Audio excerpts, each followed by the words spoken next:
Ringo TV Reactions. Back again with another one. You already done know what it is. Make sure you rate, comment, and subscribe. Let's get down to business. So, we're dealing with the case of Carlee Russell. Yeah. Now, the way I do my investigations, I kind of just sit back, watch from the clouds, watch the news reports, and look at everybody else get emotional. Because, you know, you had a lot of content creators talking about this story, being all emotional. Everybody's talking about, oh, we're so happy she was found. They abducted her and all this other stuff, right? Well, I seen all these little clips earlier, and I just stayed quiet because I already done know how the game goes. So now, my first initial thought when I saw this story was, this is a distraction. Now, you have the police in Alabama say pretty much that Carlee Russell's pretty much Googled several alarming search terms relating to faking a disappearance. That's right. Now, my first initial thought is that this woman was possibly cheating on her boyfriend. Yeah, that's right. That's right. Because, you know, a lot of times you got some women out here, right? They don't know how to cheat. You know, she probably come from a Christian background. This is probably her first time trying to cheat. Probably got with some guy, went on a 48-hour rendezvous and didn't know exactly how to do it. So she concocted a scheme, right? Because I'm looking at the story and it just doesn't make any sense. And my first initial thought is that this woman was cheating on her boyfriend. So let's talk about it. Salute to everybody joining in on stream. Make sure you get the likes up. As soon as you come in, just click the like button. We do this all the time. Listen, you heard everybody else talk about the story. Now it's time to listen to Ringo TV Reactions.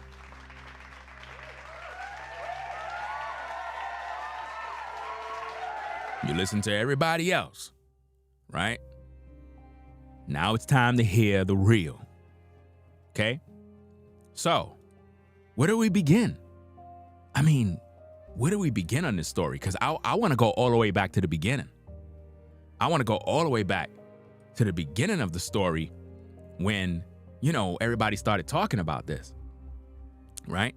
So let's see what we got, right? Let's see what we got here. Hold on a second.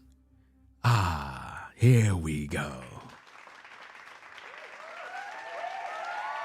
Let's talk about it. Clue number one is that she supposed to have a boyfriend. Now I'm reading an article online. It says boyfriend of Alabama woman Carlee Russell suggests she was kidnapped before her safe return. Nah, fam, your woman may have been out there getting her back blown out, bro. See, I'm not dumb. I'm not stupid. I wasn't born yesterday. You know, when I look at the story, because, you know, things like this happen already. I don't know if y'all realize this, but these kind of stories happen many times, the same exact way. A woman go missing, everybody's alarmed, she leave clues, everybody feeling sorry and crying, while she at some resort somewhere with some man, cheating on her husband, getting her back blown completely out. You see what I'm saying? This is the, hey, you gotta take it for what it is, fam. You know? The boyfriend believed that she was kidnapped. This woman was not kidnapped. Because if she was on the phone and allegedly saw a baby, now think about this, fam, a baby just kind of wandering around on a highway somewhere, right? And y'all believe that mess. See, when I first heard that, I already done knew something was wrong. So I just kind of just sat back. So, I mean, you know what? Let me focus on other topics because I already know that this is a joke. And eventually the truth is going to come out because ain't no way that baby made it across the street, you know, on a highway. There's no way. There's no way. It doesn't make sense. Right? It doesn't. So hold up. So let me get this straight. So somebody just kind of dropped off a child, right? And just put the child out? No, that's not possible. It doesn't make any sense. Her whole story didn't make no sense. About she just saw a child wandering, and next minute somebody grabbed her from the bushes, and next minute she's in a semi truck. Fam, she was with another man. I'm just calling it what it is, fam. Let's just call it what it is. Let's just call it what it is. No sugarcoat. She went out there to go see another man, allegedly, to see another man. And she didn't know how to spin the story. Now, some of y'all might say, but why would she leave her personal belongings? Why would she leave this? Why would she leave that? Because she know they gonna find it. And if they find it, you know, it's gonna have to be returned, right? But see, that's the problem. Because see, if somebody actually kidnapped her, they would have took the car too. They wouldn't have left that behind. That's a red flag. If somebody kidnapped her, right, not only would they have taken the car, but other drivers that would have been out there would have saw something too. Do you understand me? She left the car, got in another vehicle with the man that she was messing with, and they went on, had their little one-night stand affair for 2 nights, alone with no distraction while everybody was out here crying and praying to Jesus, right? I mean, look at the lovebirds. Her man really thought that she was faithful. No, she wasn't, bro. Look, fam, I could look at your woman and know some other guy was with her, fam. I know you ain't gonna wanna hear that. I know you're gonna watch the replay. You're gonna be like, nah, fam, not my girl, man. She good. First of all, she 25 years old, bruh. Fam, 25 years old? Fam, she ain't faithful to you, fam. You best just recognize the game. I'm just giving you the game, bruh. She 25 years old, fam. She was out there living her best life. She just didn't know how to cheat. Allegedly. She just didn't know how to do the game. So she had a little long distance relationship with somebody, right? They kind of picked her up on the side of the road. She ain't know how to do it because she just couldn't just bounce and just do her thing, because then she would have got caught. And guys, some women will go out of their way to get with another man, even if it meant making a fake story that they were kidnapped. And on top of that, to add insult to injury, she's talking about she saw a baby. Was the baby black? Was the baby white? See, all of this comes into my mind. Now, again, ladies and gentlemen, now check this out now. I heard about this story. I seen it on Yahoo News, but I ain't look at no videos. I ain't look at nothing yet. But I got about 3 to 4 video clips that we're gonna break down. And this is my first time looking at it now. So I'm literally gonna watch these videos for the first time and break them down. I'm breaking them down right now. I ain't look at none of these clips. This is gonna be my first time looking at these clips because my reactions are raw and uncut. Do you understand me? That's how I like doing my content. So, again, my first initial reaction to this is this woman was allegedly out there messing with another man. And she conjured up this story and everybody bought into it. You know what I mean? I'm also hearing that her parents, you know, gave an interview and they looked kind of fake.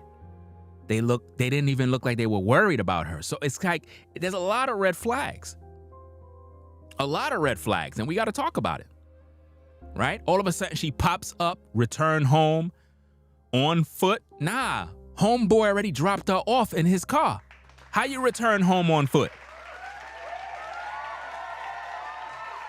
How you return home on foot? Come on now, fam. So you just return home, you ain't call nobody and tell them that you on your way home? I mean, there's a lot of red flags. Certain things just not making up sense. Listen, fam, the sister was out there getting her back blown out, fam. I'm just calling it what it is. I don't got no time to be like everybody else on YouTube being emotional. I don't feel sorry for her one bit because I already knew this was a lie from the beginning. And basically, based on what I'm hearing, the police, the feds, and everybody involved are still pretty much, this is an ongoing investigation, which means there's a possibility she might get charged. She might do some prison time for wasting taxpayer dollars, all their resources, just so that she could go out there and get with some man. Because now the feds and everybody used all their surveillance technology and found out that this woman was out there doing some dirt. Because why is it saying that police in Alabama say Carlee Russell Googled several alarming terms relating to faking a disappearance on the day of her alleged abduction? Come on now. Come on.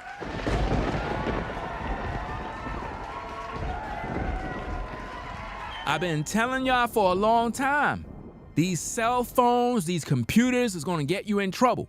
She was out here doing all these searches. Notice how the feds and everybody was able to bring up her searches. I keep telling y'all, stop doing all this mess on social media. Stop plotting and planning, because when everything go down, they're gonna go and they're gonna look up the records and they're gonna find out that a lot of you brothers was searching up PORN. A lot of you sisters was doing X, Y, and Z, going to your OF site, and then y'all fronting like y'all don't got one, but the feds already know what you got. I told you, everybody that got a cell phone you have surveillance on you right now. I already told you. How are the feds able to know about her Google searches, fam? Come on now. They caught her. She got caught already, fam. So whoever is her man, you're gonna need to leave her alone, bro, because her back was getting blown out. She 25, fam, 25 years old. She not faithful to you, bro. She feeling herself. She went out there and got with another man. I'm telling you. I'm just calling it what it is. I'm not here to sugarcoat, because based on the press conference, I'm hearing they saying they ain't have no footage of showing this. There's no evidence. It's sort of like there is no signs that anything took place. So, hey, let's go back to the beginning of the whole ordeal. And let's watch some news clips, find out what's happening, because this is really interesting, man. Like, I was supposed to go deal with the so-called Dubai situation, and then I see Yahoo Mail pop up with notifications saying, hey, there's a press conference going on. I'm like, press conference? What is this about? And it has something to do tied in with that story. I said, uh-oh, here we go. Press conference again, bro. You know what I mean? So let's see what we got here. Shout out to Ed for the 5. He says, this story sounds like a lie to me from the get-go. It could be a distraction to keep us occupied talking about Carlee rather than Jamie Foxx. Have y'all ever thought about that? Because a lot of times the media do stuff like that. They create these stories and they have the world focusing on that so that we get off the case with Jamie Foxx because of the fact that he was cloned. You get what I'm saying? So definitely the story is fake. You know what I mean? Maryland, salute to you for the 5. All right, let's see what we got. Who else we got here? Let me see. D Smooth for the 10. He said, appreciate you, Ringo. All right. Okay, let's see what else we got here. Okay, Ed, again, for the $2 support, says, the feds are watching us. Yeah, at all times. I already know the feds is watching. You know what I'm saying? That's normal. They've been watching y'all. Listen, the feds watch you every day, fam. Every day. There's surveillance on you, bro. That's why I keep saying people don't understand how serious this is, man. This is serious business. But anyway, let's get into the news. Let's break this thing down, fam. So we're going to look at the news. This is about, listen, I got about 38 minutes of footage and audio, right? So this is going to be a journey, right? You know how my breakdown videos go. So, hey, you in the building, click that like button. Stop playing.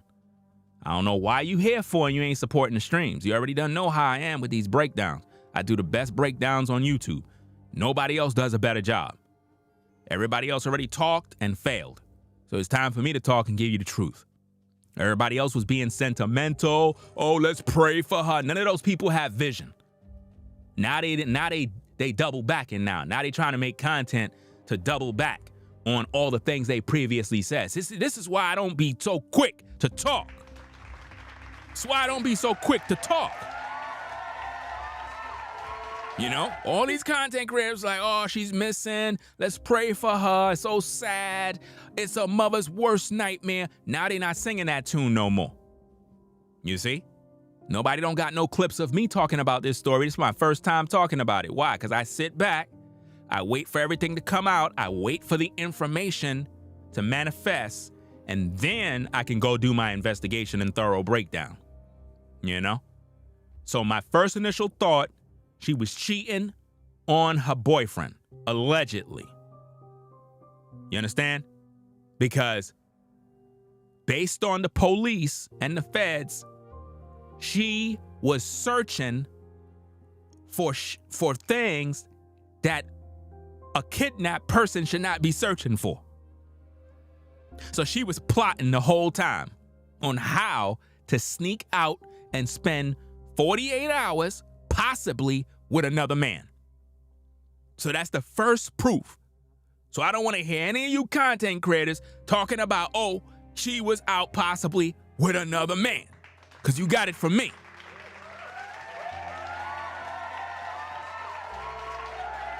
Right? Shout out to Paul Brown for the $49.99 on the super chat.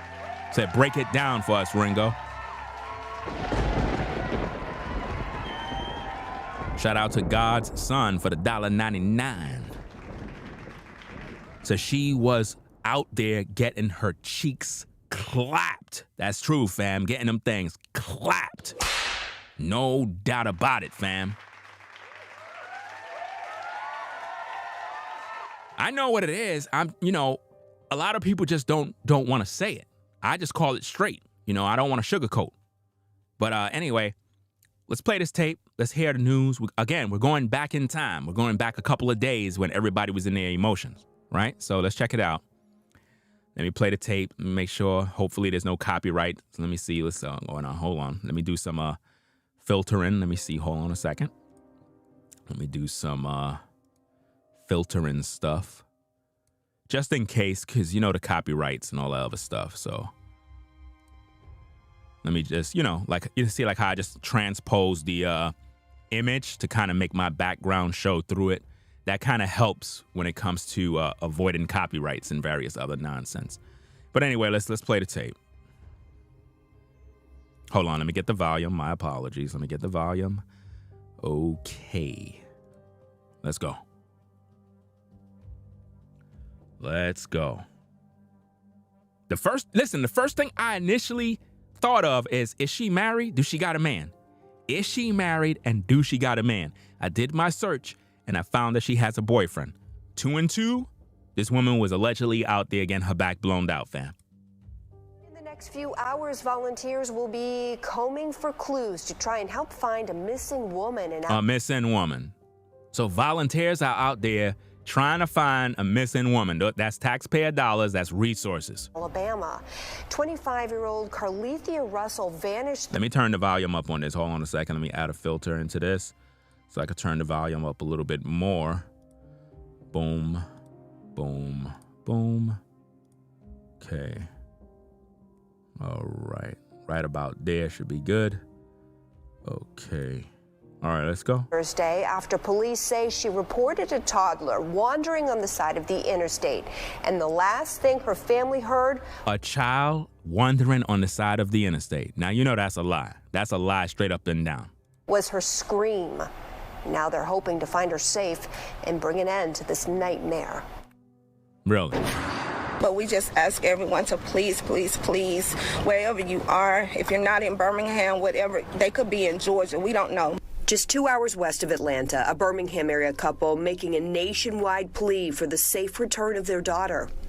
It was Thursday night. Carlee Russell, known as Carlee, was driving home from work on I-459 near mile marker 11. That's when police say she saw something that had her putting on the brakes. Really? So let me get this straight. So you saw a toddler while driving on the interstate. For some reason, in the night, you saw a toddler. Okay. It makes a lot of sense, right?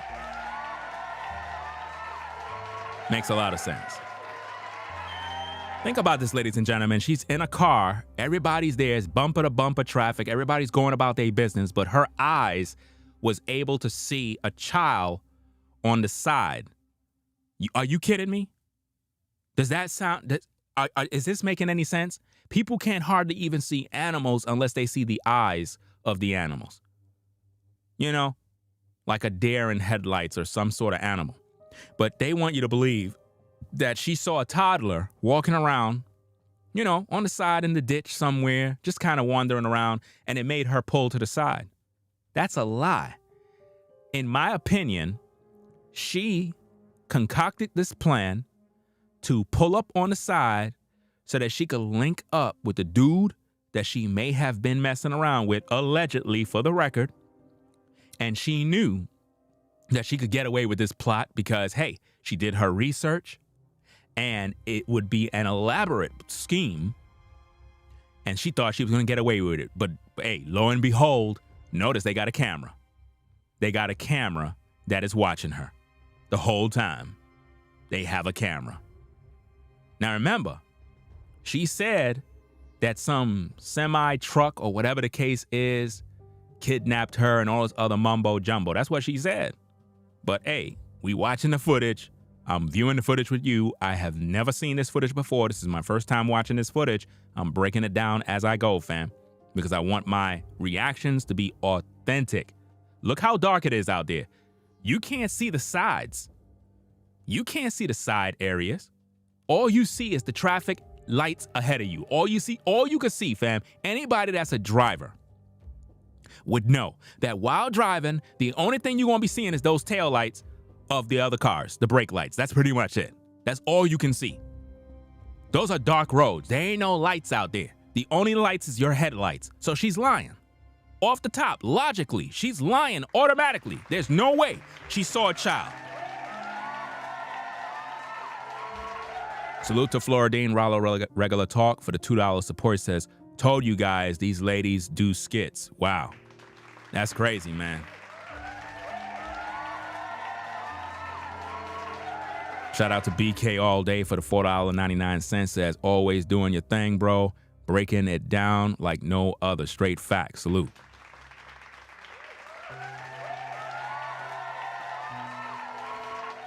Let me see what's going on. Godson for the $1.99 says, she did the most just to get clapped by a new guy. I'm telling you, fam, any dude that is seasoned in the game would know that I'm speaking facts, bro. She went out there to cheat. She 25. So I already know her mentality. You know, respectfully, she's slow, bro. She don't know how to cheat. So she out there trying to do something on the slick because she ain't want her man to know he probably a little older than her. We're going to have to dig up some details, find out how old he is. But most likely he an older cat, slow too, because if he knew anything better, he would have knew his woman was out there getting her back blown out. 25 years old? Fam, the story don't make no sense. A so-called woman with a cell phone, if she saw a child, the first thing she would have did is took pictures of the damn child. So I already know she lying. She lying. If she saw a child, she would have took photos and videos of the child. She would have sent that to her parents. She would have sent that to the police. She would have also videotaped herself. There is no surveillance footage from her on her phone at all. She's a damn liar.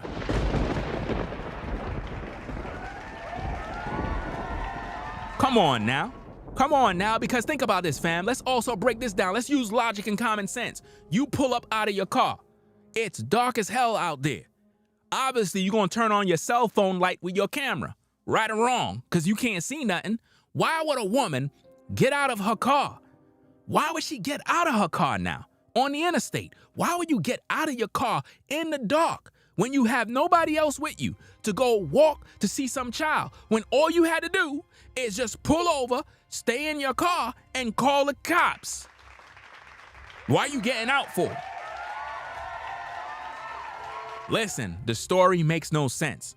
And again, I'm breaking it down as I see the footage, fam. She didn't know that she was going to get caught on tape. She didn't know that. Reporting that she saw a child walking on the interstate, and she did what so many people would do. No, so many people would not do that. So many people that have sense and logic would not stop on the interstate, go and pull over to the side, and get on out of their car. No, because why would a child be just walking on the side of the interstate? No, that's a lie. That's a lie. Do you understand me? You mean to tell me out of all those cars passing by, all of those people passing by, she's the only one that was able to see this child? That's a damn lie. It's a lie. Fam, if I was working in law enforcement, a lot of people would be in trouble. If I was down with any of these agencies that do investigation, man, y'all would be praying to God that I don't get that case, because I'm telling you, I would find you and you would get caught. These are facts. Because what I'm seeing here is a joke. This woman was out there doing dirt. You know what I mean? She didn't think that they would have a camera out there. Notice how she pulled her car over. Notice how she pulled her car, fam. Check it out. Stopped to help. Carlee made another call to a family member, and that's when everything changed. Why would she be calling a family member when she's supposed to be calling a cop? Why would she be calling a family member? Come on now. Is her family member in on her allegedly, possibly going out there to see another man?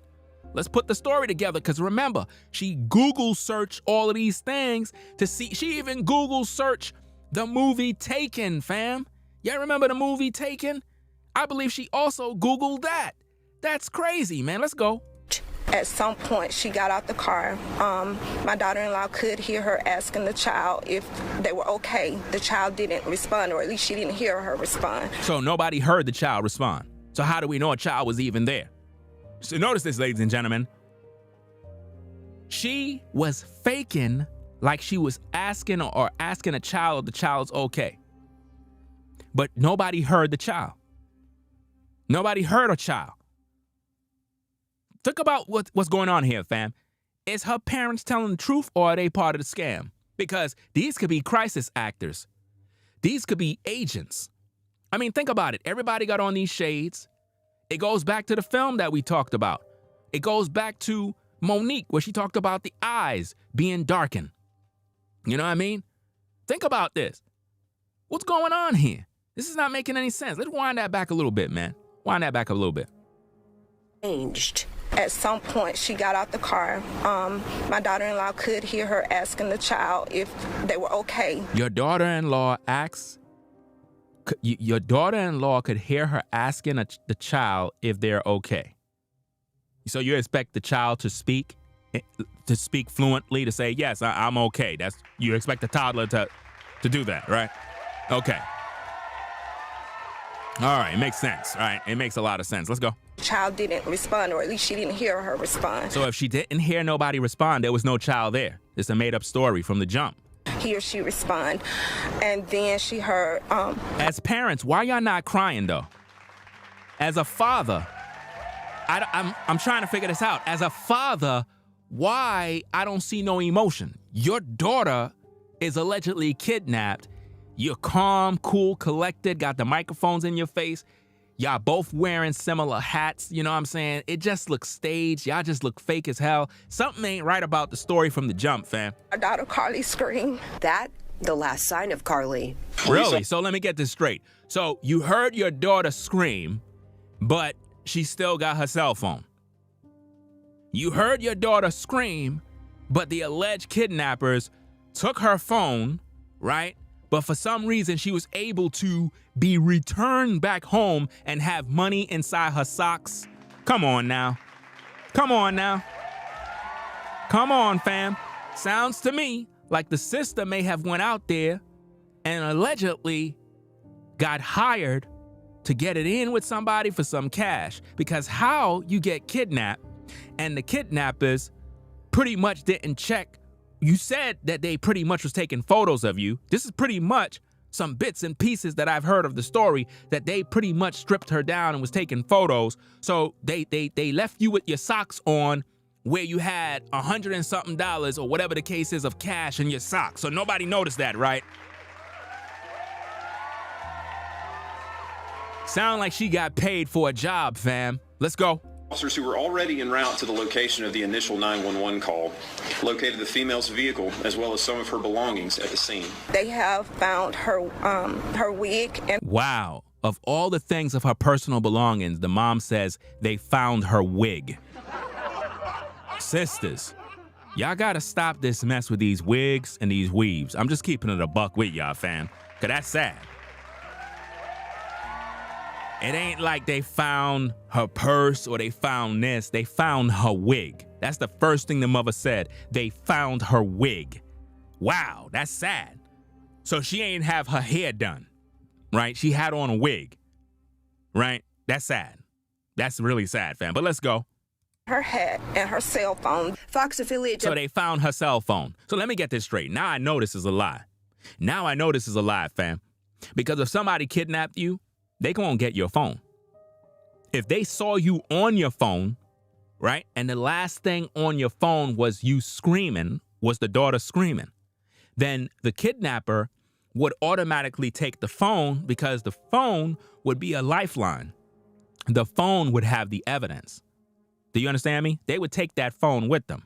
BRC obtaining this video of the traffic camera at the moment Carlee pulled to the side of the road. You can see a vehicle with its hazard lights on, pulling over. Wow. Police don't have much else to go on. A single witness has reported possibly seeing a gray vehicle with a light-complected male standing outside of Carlee's vehicle. They are Wow. Wow, wow, wow. Did you hear that, fam? Listen to that, fam. Listen. Listen. camera at the moment Carlee pulled to the side of the road. You can see a vehicle with its hazard lights on, pulling over. Police don't have much else to go on. A single witness has reported possibly seeing a gray vehicle with a light-complected male standing outside of Carlee's vehicle. Wow. So there was a male that was seen by a witness standing outside of her vehicle. Come on now. Come on now. Carlee was out there doing some dirt, y'all. They are using any information they get to try and bring Carlee home. Her parents hoping for the same. If anyone sees anything, no matter how minute, no matter how insignificant you think it is. The father is a paid actor, ladies and gentlemen. The body language is telling me that, fam. He's not a real father. I'm not getting... Listen, if any one of my daughters was missing, fam, I would be going crazy. I'll be going crazy, fam. I would not be so calm, cool, and collected like this so-called father. Look, all those people in the background look staged. Everything look fake. Fam, I could read right through this thing. This stuff don't even look real, bro. Like the whole story from this one video that I'm seeing here, fam, it just looked like one big staged event, fam. Like they just paid all these crisis actors to just stand around to make it look like they all care. Because these two parents, I don't see no tears. I don't see no sense of urgency. You know, the dad looked like he's ready to go out and play golf. You know what I'm saying? The mom, her posture is she's holding her arm, which means that she knows she's about to lie. She's a little nervous to be on camera. It doesn't seem like a natural situation where a mother and a father is there because their daughter got kidnapped. They're too calm, cool, and collected, fam. Something is not right about the story. Please contact 911. And we want to go ahead and show you Carlee Russell once again. If you Fam, Carlee Russell allegedly went out there to get it in with some dude, bruh. Come on, man. 25 years old. She probably was raised in the Christian church, didn't know how to cheat, didn't know how to do what she had to do, met some guy allegedly online, decided to conjure up this scheme and thought that it worked, and she was out there playing around for 48 hours. Pretty much. That's exactly what was going on, in my opinion. anything about where she may be, go ahead and contact the Hoover, Alabama Police Department. There is a $25,000 reward for her safe return. That photo right there looked like she was in New York. Very chilling. Carlee's mother and father, Talitha. Uh-oh, Carlee's mother and father. Look like there's a so-called $50,000 reward for her return of missing Alabama woman. Let's hear what the mother and father got to say. We got 700 people in the building. Why the likes is not at 700? Could anybody explain that to me? You're here, you're listening, you're viewing, you're enjoying. We need to get these likes to 1,000. Let's stop playing around. You got a phone, you got a computer. Click the like button. Likes are for free. We do this every single day. Y'all not showing me no love, fam. I'm the only one that's able to break down these videos like this. I shouldn't have to keep letting people know to click the like button. That's how more people come here, so they can enjoy the stream and get the proper information. You got a part to do, not just sitting there consuming the video. You got to click that button and show your support. It's just that simple. Let's get back to the tape. And Carlos Russell, join us now. Talitha, thank you for joining me. And Carlos, thank you as well. Thank you. Thank you all for taking the time to interview us and help us continue to keep this on the forefront of people's minds. Uh-oh, to keep this on the forefront of people's minds. So let me get this straight. So the powers that be, the aliens, the agenda patrol, want to keep this story at the forefront of our minds.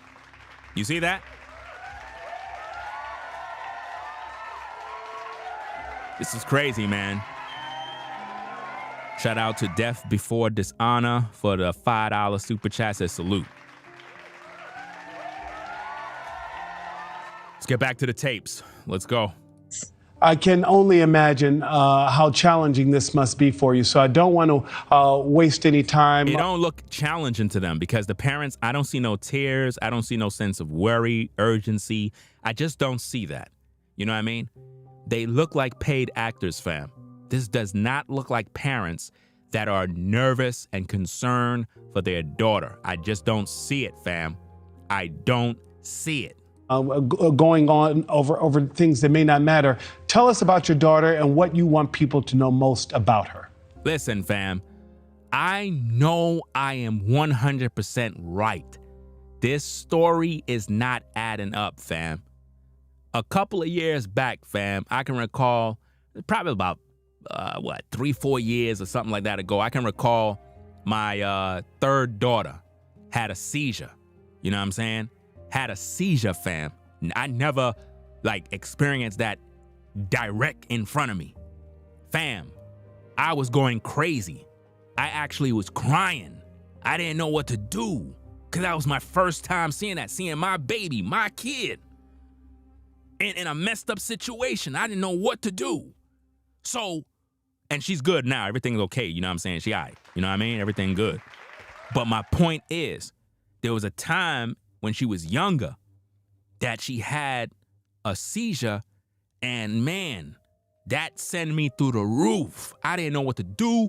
I'm running around. We doing all sorts of stuff, praying, this, that, panicking. So I know as a parent, when you see your child in a bad place, you can't be this calm like this man and this woman right here. They too calm. Your daughter was allegedly kidnapped. Ain't no telling what's happening to her. And they're so calm doing interviews? Fuck the interview. I don't want to do no damn interview. What interview? I'm not interviewing nothing. I'm outside. I'm in the car. I got my people. We hunting. We looking for you. What interview? Ain't gonna be no interviews. And if I'm on an interview, I'm gonna be wilding out. Ain't gonna be no calm, cool, collected interview where I'm just like, no, my baby out there lost somewhere and we need to get her back home safe. So when I look at these parents, I don't see parent. I don't see a couple that is concerned that their daughter is missing. I just don't see it. She is she's just a joy to be around. Do you see the stuttering on the mother, Vam? You don't hear it? Listen. a genuine person, a loving person, always trying to help. Is that her biological father? I just want to know. Is that the biological father? I just want to know because I don't think that's her biological father. I said I don't think that's her biological father. Nope. That appears to be stepdaddy material because he's not showing no signs. I'm like, yo, a dad? You know how much dads got love for their daughter, bro? For their daughter, bro. My goodness. I ain't seeing no signs on this man, fam. I don't think that's his biological daughter. I just don't see the signs, man. I was trying to help people wherever she can. She is human. She is human, but she has a love for God. She's healing and has a love for God. What? What? Wait. Healing? Maybe I heard something wrong. Hold on a second. I was trying to help people wherever she can. Okay. She is human. She is human, but she she is human. Human. She says she is human. Has a love for God. So she has a love for God. They always say she have a love of God. So that means she's a Christian, right? So she's a Christian. She's in the church. Okay. She knows who her Savior is. And that's pretty much who Carlee is. She has a promising future. She's a hard worker.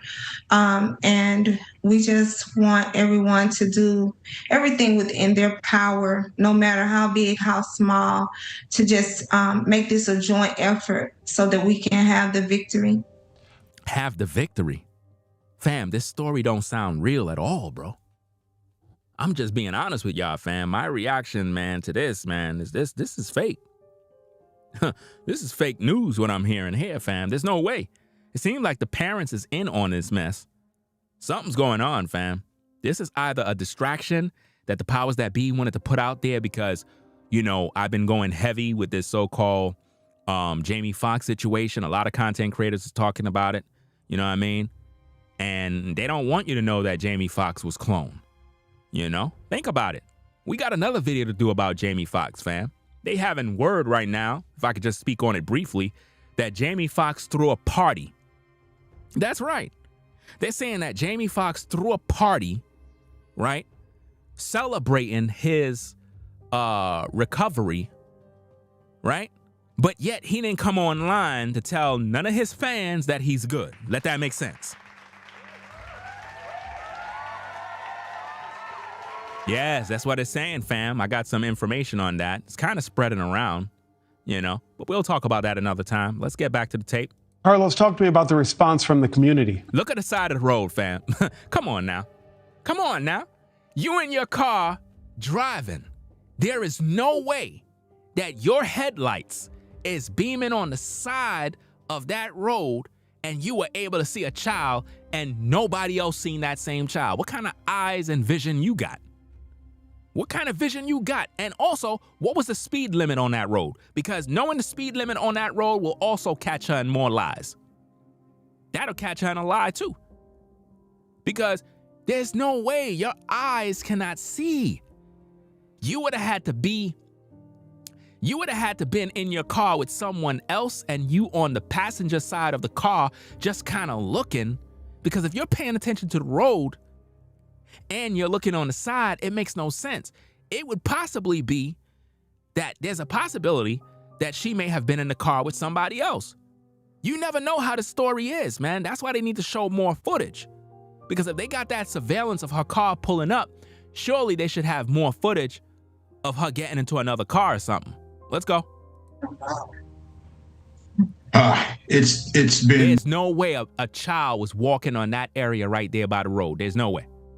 There's no way, fam. There's no way that child would have walked right into the street and got ran over by a car. There's no way. There's no way. It's a lie, man. Put the pieces together, y'all. And we just started, fam. We got about 34 minutes more of content. Fantastic, overwhelming, tremendous, out of this world. we can't say enough about the support that the community has given us, the love that they've shown to our family, our friends, our community, our church family, people we don't know. Is she a nurse or something, or some sort of physician? What is she? That look like a coat of something, or perhaps a teacher. I'm not sure what she do. Anybody got any info on her? What she do? What's her occupation? Because now this is going to open up another can of worms. If she work in the medical field, then I'm telling you that woman was out there messing with some other dude, fam. She work at a hospital. Could we get nursing school? So that's nursing school. Nursing school. People saying nursing school. Nursing student. Fam. This sister was out there with some other dude, fam. The flags, the red flags are going off, fam. There's no possible way she could have executed messing with some other dude out in the open. She would have got caught. Somebody probably affiliated with the school, somebody that she probably knows somewhere, pretty much got with this lady, fam, allegedly. Because the story is just not adding up. She was out there cheating, fam. Organizations, local, state organizations, it's just been fantastic and unwavering, and we want it to continue. I think Think about this, fam. Look at the photos that they choose to post with Russell, Carlee Russell. That photo right there clearly is Times Square, New York. That photo right there. Which means she traveled to New York and was out here in the Big Apple somewhere messing around. That's the photo they decided to put up on TV. Think about that. You couldn't find no other photo, right? You had to put up that photo. Wow. Well, let's get back to the tape. Troubles people the most with this is that it was clear, by all accounts, that she was being a good Samaritan. She saw a kid by itself, and she's like, wait a minute, something's not right here. Let me pull over. What was that call like? What can you tell us? Well, she was talking to our son's girlfriend. Somebody said that she got, she was in nursing school but got kicked out, allegedly. We're going to do some background checks on her. I'm going to have to do some more checks on her and find out what's going on to see if she got kicked out, if she was still in there, or whatever the case is. But something ain't right about this thing, because if she got kicked out of nursing school or whatever the case is, why would they even publish an image with her to show it as if though she's still in school? That's like being deceptive. If she's not in school anymore, there's no need to post an image of her as if though she's getting some sort of education or whatever. You know? Somebody said it was about her boyfriend. Well, that could be part of the story, because if she was allegedly cheating on him, she could have done that to get back at him, to make him worry, you know, but then that would be sick. Some people are claiming maybe she had some sort of mental illness. I'm not buying that. I'm not buying that one. This woman knew exactly what she was doing, because based on the reports, she made some shocking Google searches for things related to kidnapping. And based on the feds and all the law enforcement, there have been no reports of anybody claiming that there was a missing child. There have been no reports, ladies and gentlemen, that a child, a toddler, was missing. There's no reports. No family, no relatives, no one have reported a child missing. The woman is lying. Let's go. And on the phone, she told her that it looks like there's a little child on the side of the road that looks like a small toddler. And she probably saw a demon, or she saw gumbo, but there was no child on that road. So like somebody said in the chat, all the children were home asleep. She told her, don't get out the car. And she said, I'm going to call 911, pull over and call 911. So somebody told her to don't get out the car. Notice what I just said, fam. I told y'all early that if you were to pull over because you saw a child, not to get out the car. I don't care if you see a child walking. Don't get out the car. This is what somebody told her over the phone. Don't get out the car. But she still got out the car. Okay. Or call 911. She put her on hold, called 911, and she clicked back over and told her that 911 was, or that the police were on the way. And the next thing our son's girlfriend heard was Carlee asking the child if they were okay. So she evidently got out the car. So why she ain't send y'all videotape of the child? Why she ain't take a screenshot or not a screenshot, but a photo or some video to say, here, Ma, check it out. This is the baby out here. You know, the child is out here walking around. Why she ain't do that? That's like the first thing that she could have did. She have a cell phone. Come on, fam. In the day of cell phones, everybody's pulling out cell phones, showing this and showing that and doing all this other junk. So come on, man. This is just not making any sense, fam. I'm not buying the story, fam. Something ain't right. She asked the child if they were okay, maybe 2 or 3 times. And why the child didn't reply? Because the child was not there. That's a lie. Like I said, she's lying.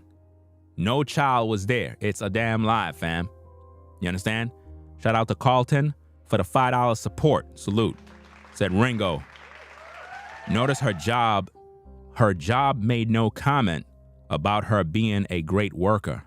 Think about it. Yeah, that's right. Interesting. Her job made no comment. Interesting. I'm telling you, man, listen, we ain't here to last of this story, fam. I can predict this woman is going to prison, bro. She didn't hear a response from a child on the other end. Because there was no child on the end. She lied to you. And you, as parents, y'all don't seem to be concerned that you have a daughter that's missing. And she did hear a scream, and then she could tell there was maybe some type of shuffling, and the phone dropped to the ground. Really? Phone dropped to the ground. Let me see. I just saw a comment. Where'd it go? There, where'd that comment go? Okay. Caramel said her job said she stole money from them. So hold up, she embezzled money? Wow. Oh, man.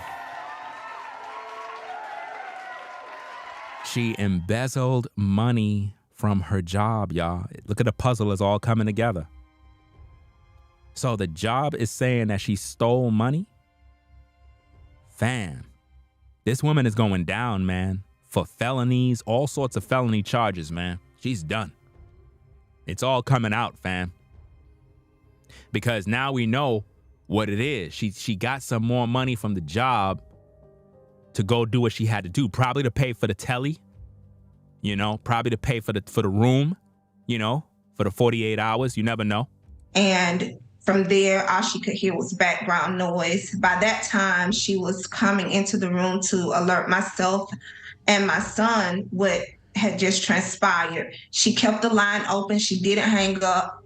I was yelling Carlee's name. We were all yelling Carlee's name. I picked up my phone to call Carlee's phone, just even though I knew that line was open with our son's girlfriend. It was just like, I just felt, I felt I needed to try to do something to try to reach her since she wasn't answering us when we were calling her name, and all we could just hear was like background noise. But I don't see no tears, though.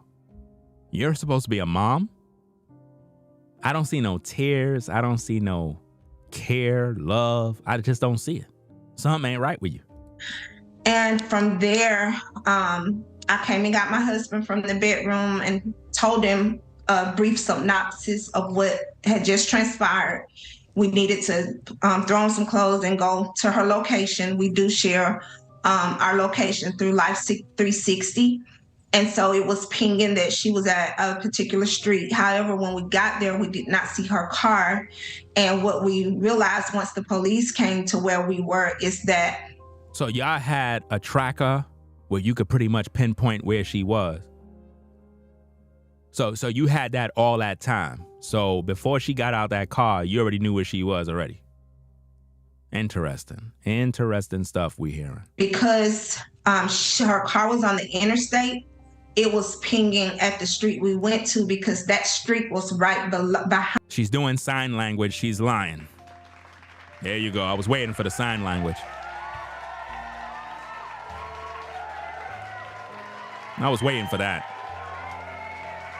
When she started doing the sign language with the hands, fam, that is when she's trying to make her words be more valid. Like, in other words, she's lying, but she wants it to be a little more believable. That's when they start the hand signs. I am below that interstate 459. Talitha, I know that this remains an active investigation. We will continue to share that information here at News Nation. Talitha Russell, Carlos Russell, thank you so much for joining us. And we are definitely keeping Carlee in our thoughts and prayers for a safe return home. Wow. Was driving down I-459 around 9:30 Thursday night when she called 911 to report seeing a child along the highway. She also called her sister-in-law to report that she was going to stop after she saw that child. Now, really? So let me get this straight. So she's seen a child, then she calls her relative or whatever the case is to let them know that she's going to stop, rather than calling the cops first to tell them. But then the cops end up coming in. Like, this is not making sense. So maybe I missed it. Maybe I'm just slow. But with the videos that we just finished reviewing, at any point, did you hear that Carlee Russell called the police? Or is she just talking to her relatives? Because now it's sounding a little crazy. Maybe she did call the police.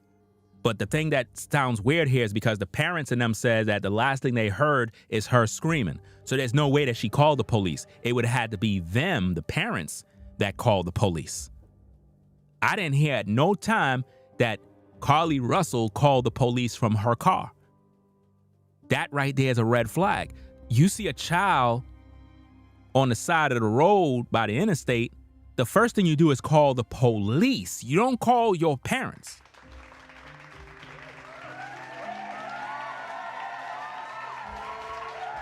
So she had this all planned, because if she would have called the police from her phone, they would have started to track the phone right away, and they would have been there immediately. Based on the response time, they would have caught up with her, and they would have caught up with whatever person kidnapped her. So she been watching a lot of movies. She been Googling this stuff, and she been planning this stuff out. Let me tell you something, fam. The feds is watching my live stream right now, and they're going to use this particular live stream to prosecute her. I promise you they are. Trust and believe. I'm pretty sure you got feds and different people in law enforcement that actually watch my channel. They literally will sit back and watch my videos and watch me break down the whole case. And they're like, thank you, Ringo, for helping us solve the case. That'll be all, John.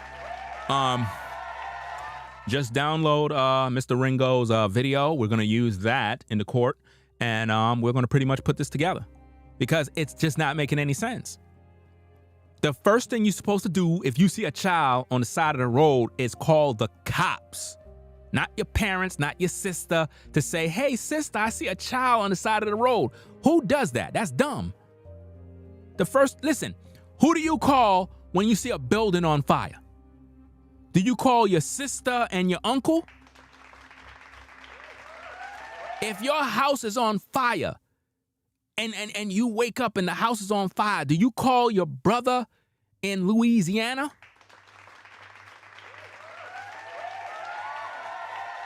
Do you say, hey, I'm about to leave, the house is on fire, but I'm about to get my stuff and run downstairs?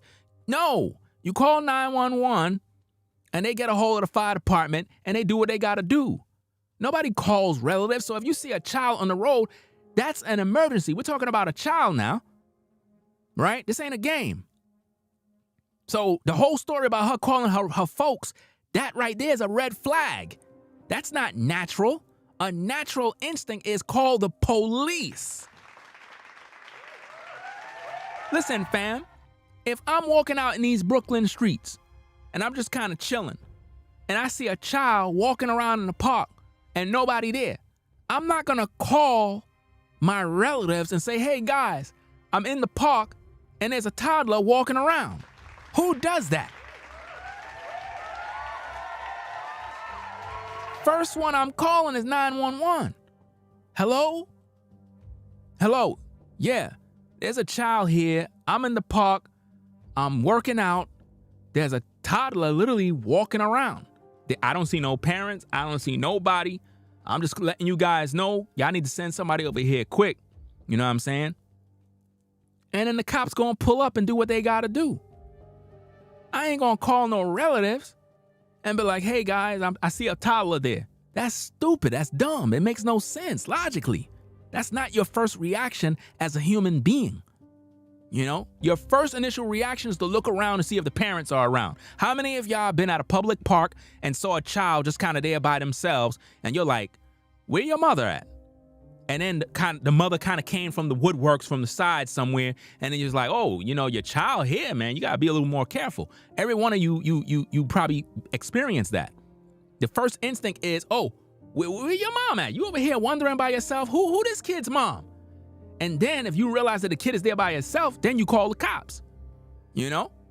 Because you don't want to make it hot, because sometimes when you call the cops come in, it makes it a little too hot. But if you're in the park and you realize other kids are around, maybe the mom stepped off for a second or the child wandered off for a second, you know what I mean? That's just good parenting instincts, you know what I mean? But your first approach is to call the cops, especially if you're on the interstate and it's dark.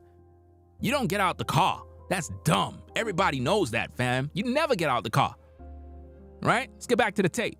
Or she stopped. She was telling her sister-in-law that she saw the kid and she pulled over. She got out of the car and suddenly her sister-in-law said that she heard her scream. Wow. So her sister-in-law heard her scream, but the assailant didn't take her phone, right? They decided to leave her phone there as evidence, right? No fingerprints. I said no fingerprints, right? No fingerprints. Right?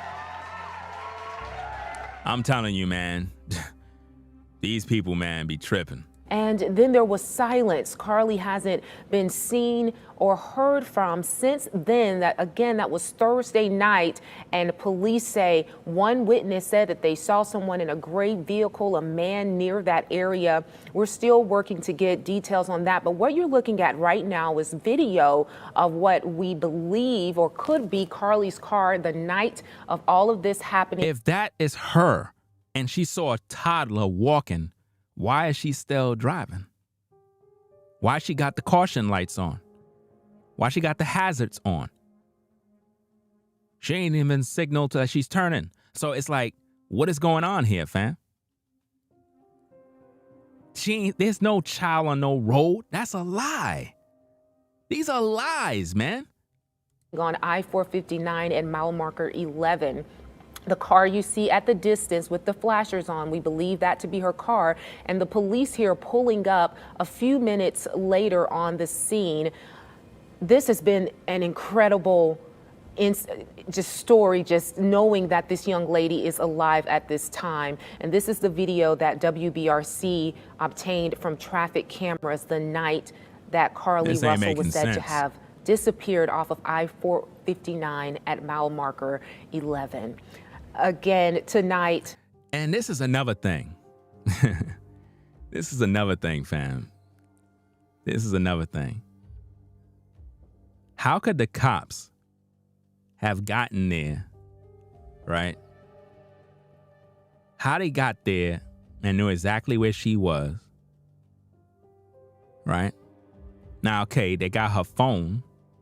They could do a trace with the mom, you know, but I don't think that she called the cops.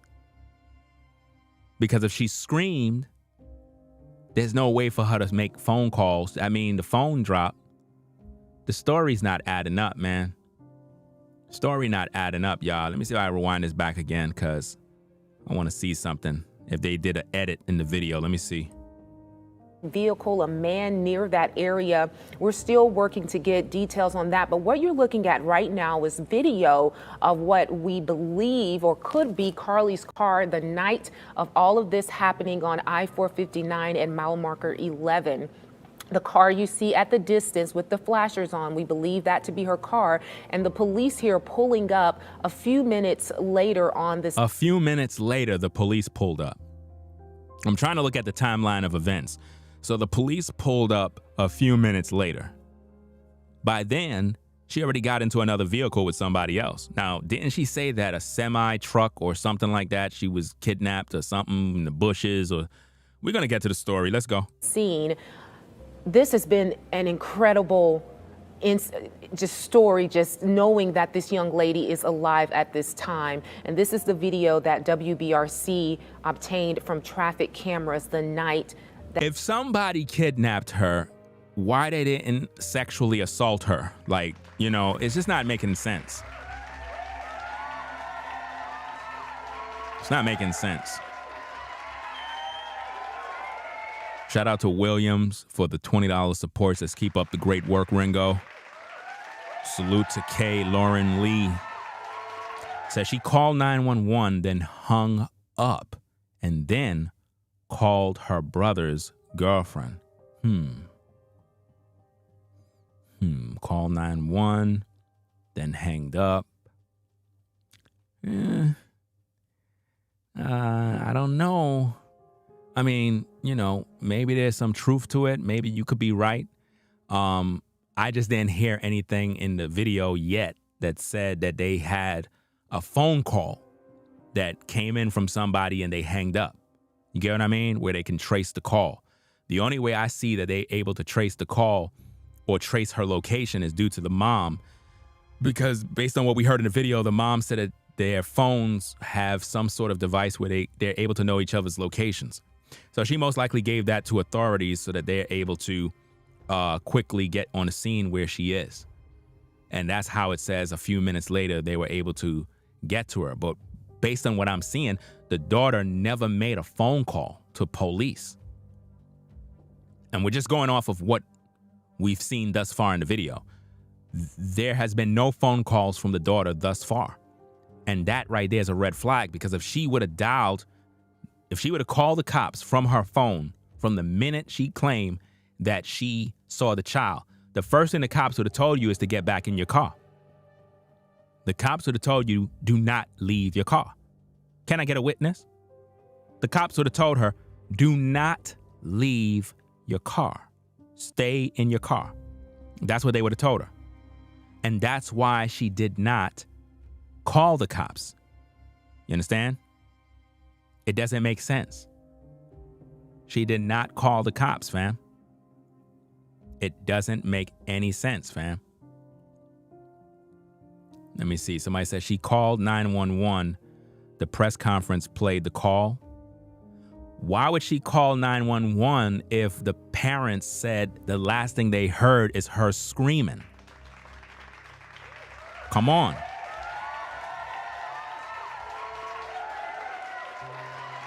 The story is not making sense. Then that would mean that she called 911 first. So if she called 911 first, because again, we didn't review the press conference yet. We're putting the pieces together as we go from the beginning to the end. So it's like we're watching a whole movie right now, right? The parents said that the daughter-in-law or whoever she was speaking to, the last thing she heard is Carlee screaming, right? Now, if Carlee Russell called the police first, they would have told her, do not get out of the car. A cop is not going to say, oh, go tend to the toddler. No. That doesn't make sense. And if she's in her car and she can see the toddler while she's talking to police, she could have easily took a snap with her phone and said, look, officer, here's a picture. Here's this. There's so many red flags here. If she called the cops from the beginning and then called her parents, right? It wouldn't make logical sense. Because that means she's outside the car screaming. The cops would have told her, stay in your car, do not move. A cop would not, listen, fam, I'm telling you, even if there's a child on the side of the road thing, the cop would not tell you to get out that car. The cop would say, stay in your car. If anything, just kind of follow along and just watch, but stay in your car, keep your hazards on, and stay put. Do not get out of the car. Why? Because it could be a bait. It could be a bait where somebody's baiting you with a child in order to kidnap you. You understand what I'm saying? So basically, what I'm seeing here is Carlee Russell may have looked up different methods by which you can bait somebody in to kidnap them. Similar to a guy going up to a child saying, hey, I got some candy for you. You want me to give it to you?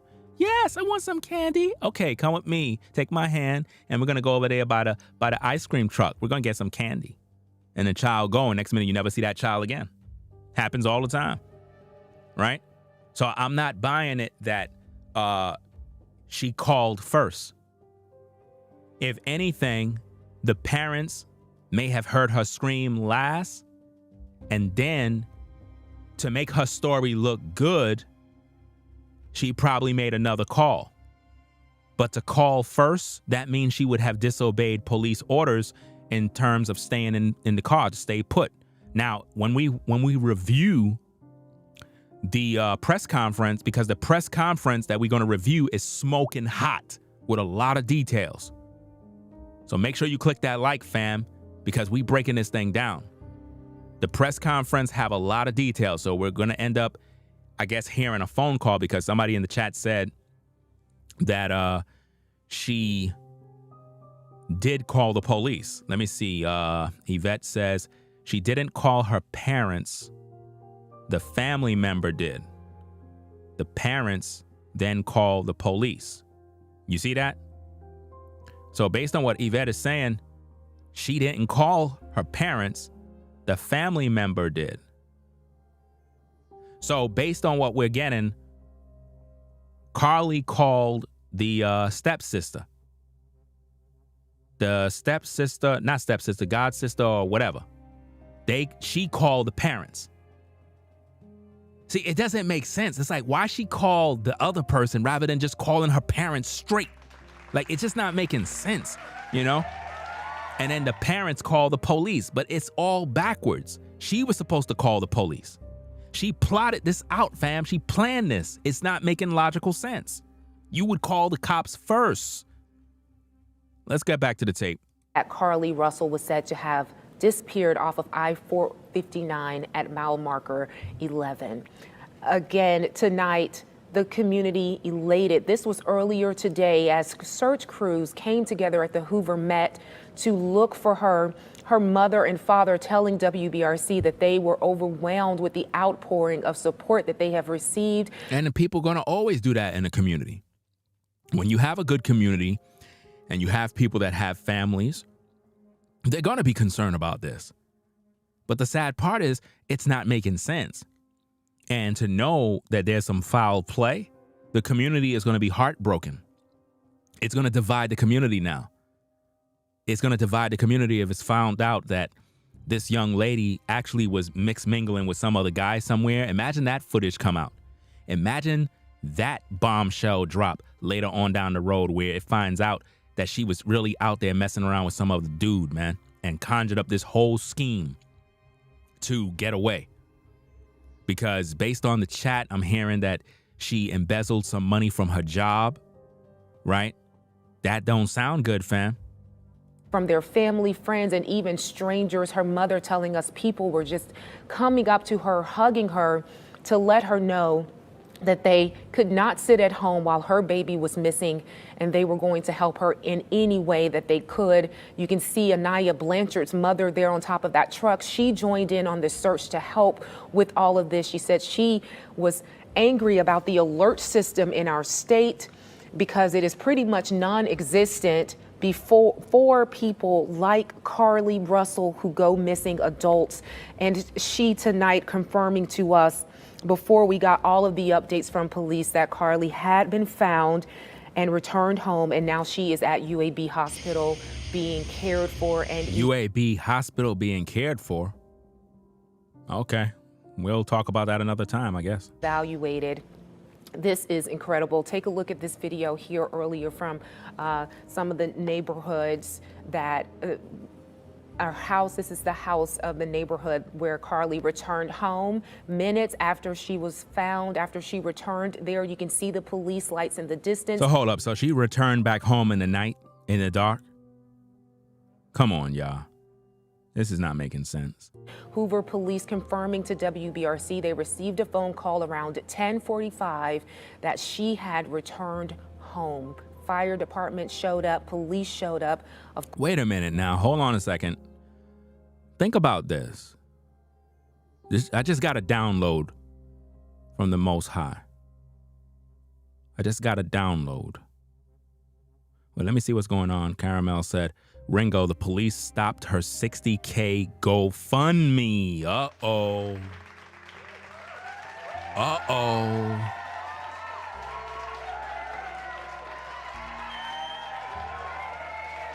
Oh, man. That's crazy. I'm going to have to look into that. That's crazy, man. Wow. But now, I just got a download in my mind from the Most High. You know, they said that there was a $50,000 reward. A $50,000 reward.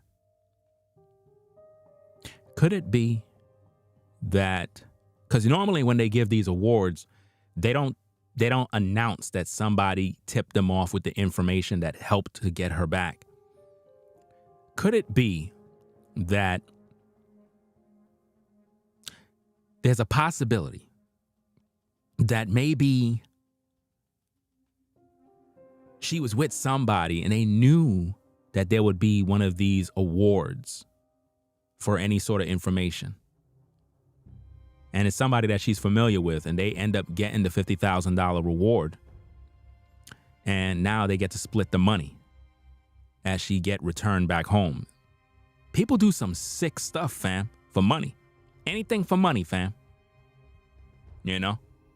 It's crazy, man. Of course, to look her over, see how she was doing. They took her to UAB Hospital where she is being evaluated right now. So she's being evaluated, or well, that's past tense because that's an older video.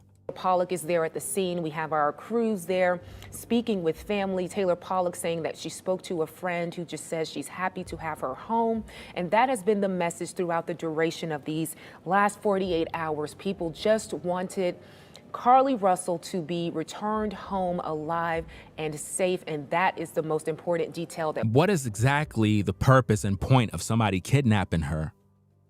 What was the motive?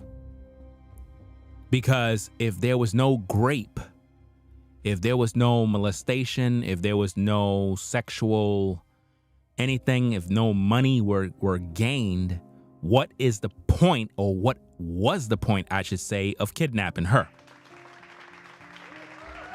I'm just trying to ask these questions. You know, if nobody assaulted her, if nobody tried to kill her, if she don't got black eyes, if nobody beat her up, what's going on here? Because they're saying that the last words they got from her was her screaming. So that means somebody had to restrain her. Okay, where are the marks? Where are the bruises? What's going on? Come on, man. This is an easy cut case, fam. Seriously, this is an easy case for me. We can give you tonight that she is home right now. And everybody was celebrating when she came home. I heard about the video about she's coming back home. I'm like, that's a red flag, because how she home all of a sudden and they ain't no, like, I didn't hear nothing about no sexual assault, nothing. So that's definitely, people ain't kidnapping you. Number one, you're not a kid. And if you're a grown young lady, some perp kidnap you, trust and believe there's gonna be some sexual assaults. You know what I mean? He ain't just gonna do that for nothing. The community coming together, the outpouring of support that I have witnessed from this community. People in the chat saying there was no GoFundMe. Let me see. I'm going to do my searches when I finish the stream. I'll double check on all of that, but it is what it is. Let's get back to the case. Community, the news media, everyone joined in on making sure that everyone saw Carlee Russell's picture, everyone knew who to look for, and it has been ongoing 24/7 around the clock. And the community so proud of the outpouring of support that this family has received, and they have said the support they have received has been over. Oh, so you're saying that was Crime Stoppers money, not GoFundMe. So you're saying the 60-something thousand was Crime Stoppers money, like in terms of a reward for information? Is that what it is? Because a lot of times people do throw up these GoFundMes. So, hey, it is what it is, man. Let's get back to the tape. Overwhelming for them. Her mother, listening to her and her father remain strong and lean on their faith in all of this as they continued to look for her. Again, it's been 48 hours. She went missing Thursday night. And here we are tonight, a little bit after, what time is it now, y'all? After midnight.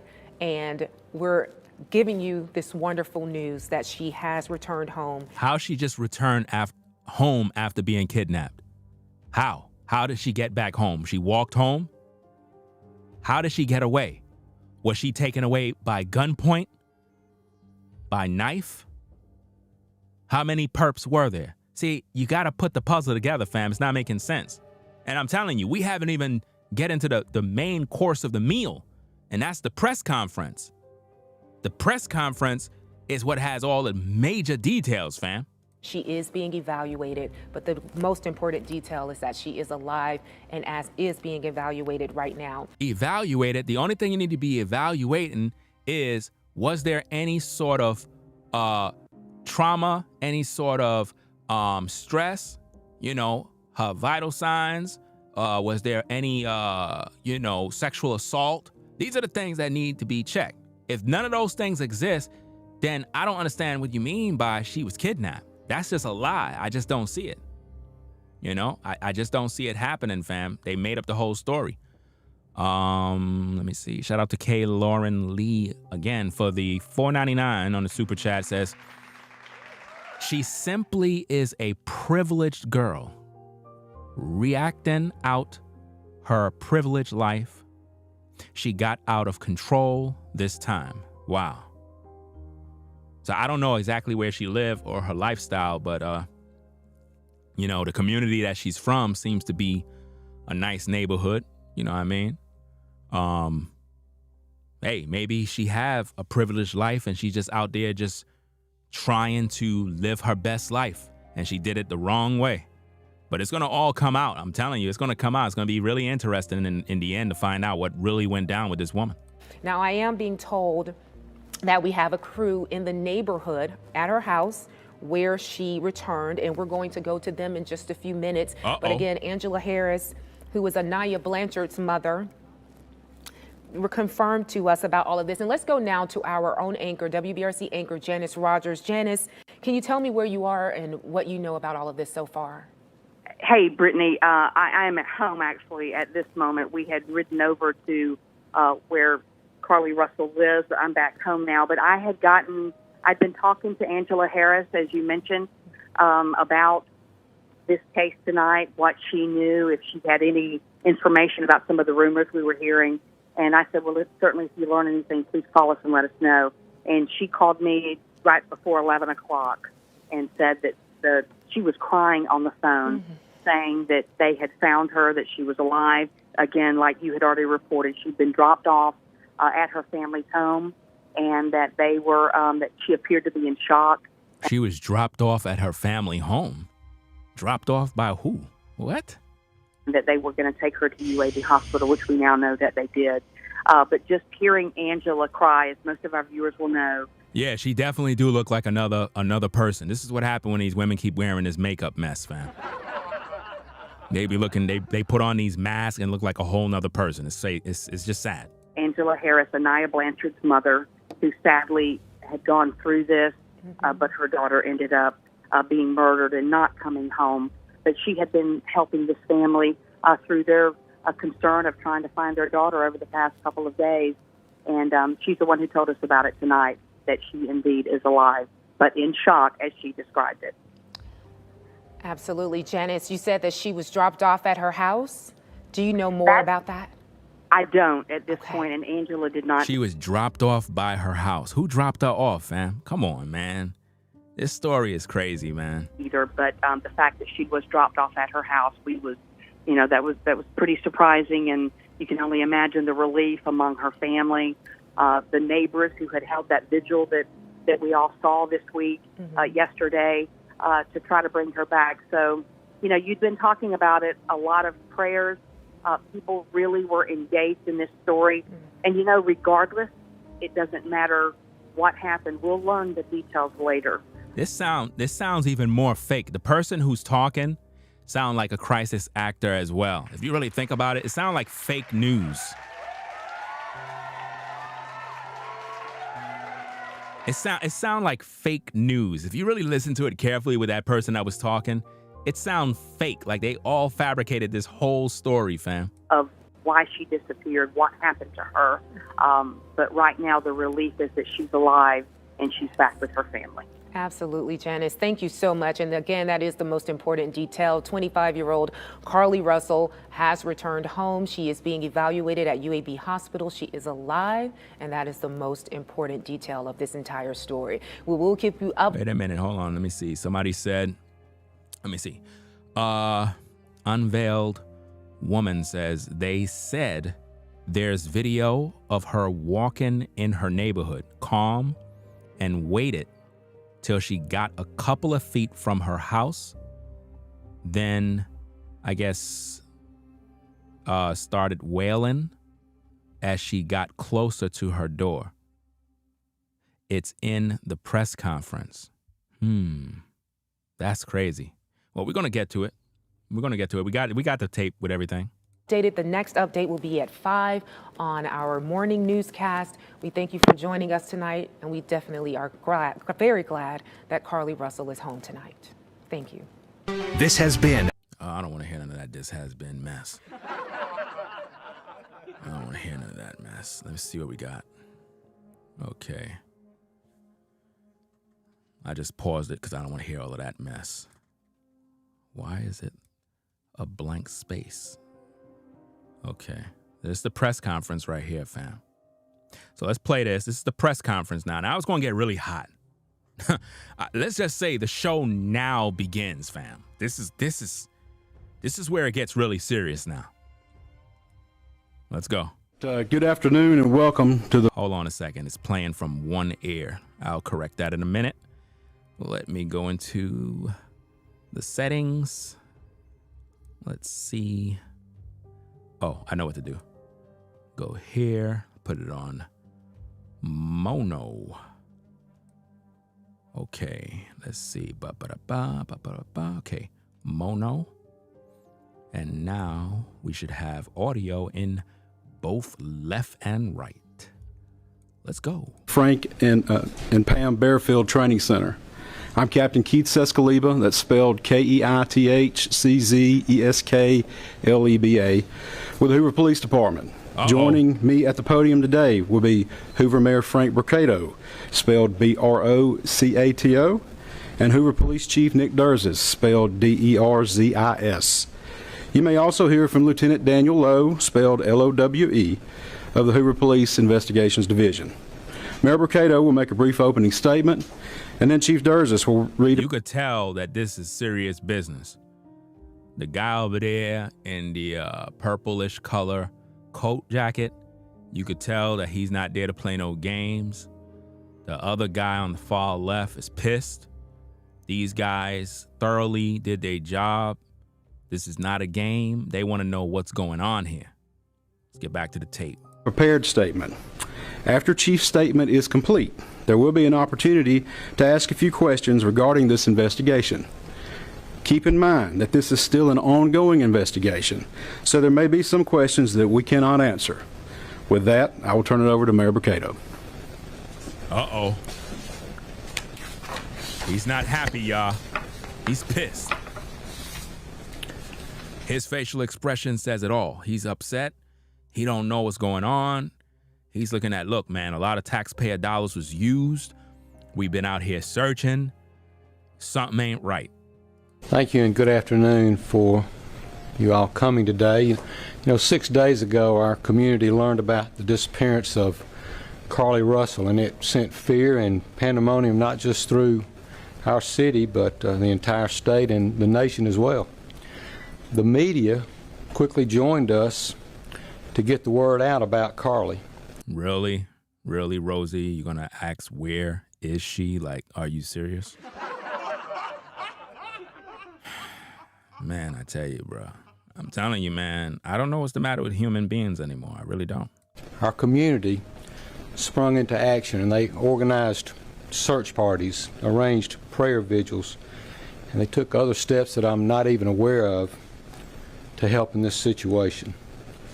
The Hoover Police Department quickly rallied multiple partner agencies, stopping at nothing to find Carlee. Uh-oh. They literally use all resources, all agencies, all surveillance, everything to find this young lady.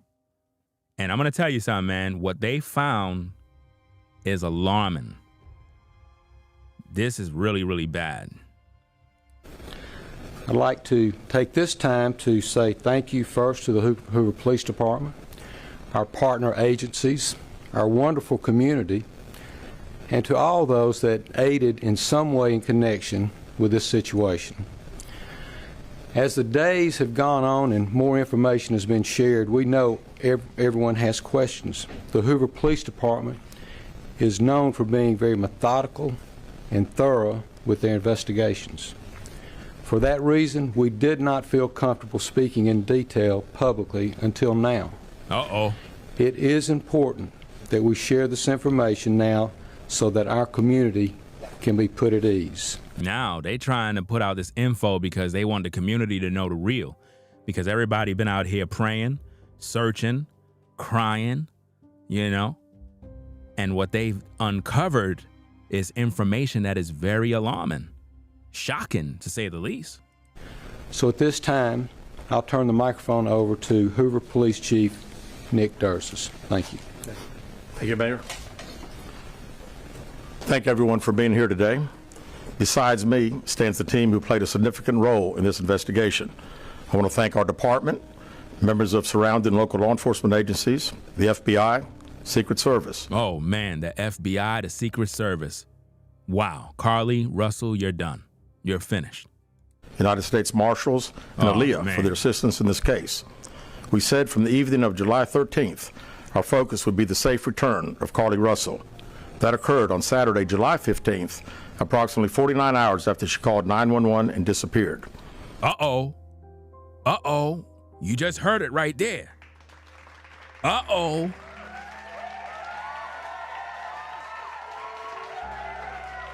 Oh, man. Whoa. Did y'all hear that? That she just called 911 and disappeared.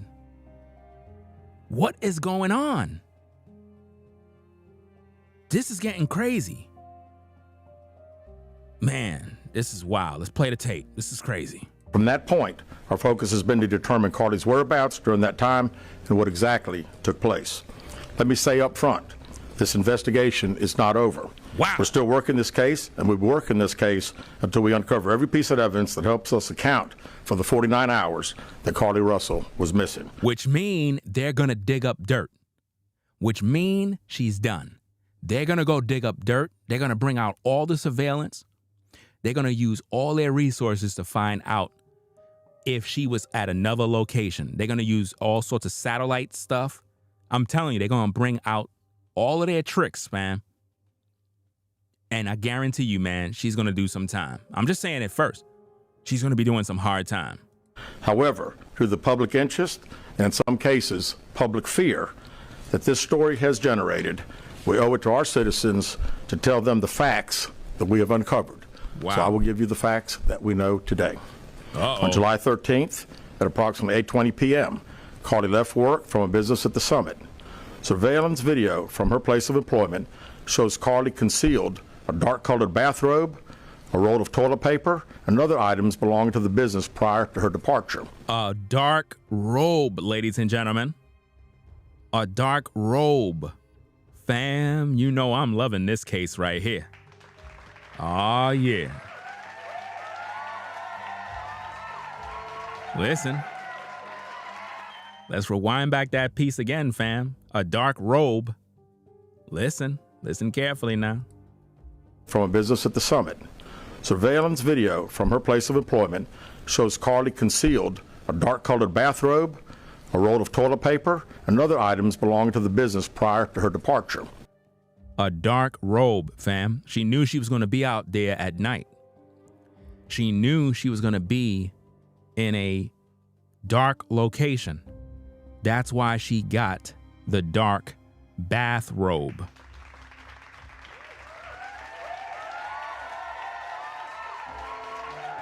She used that to put on so that nobody could see her make her move. You get it?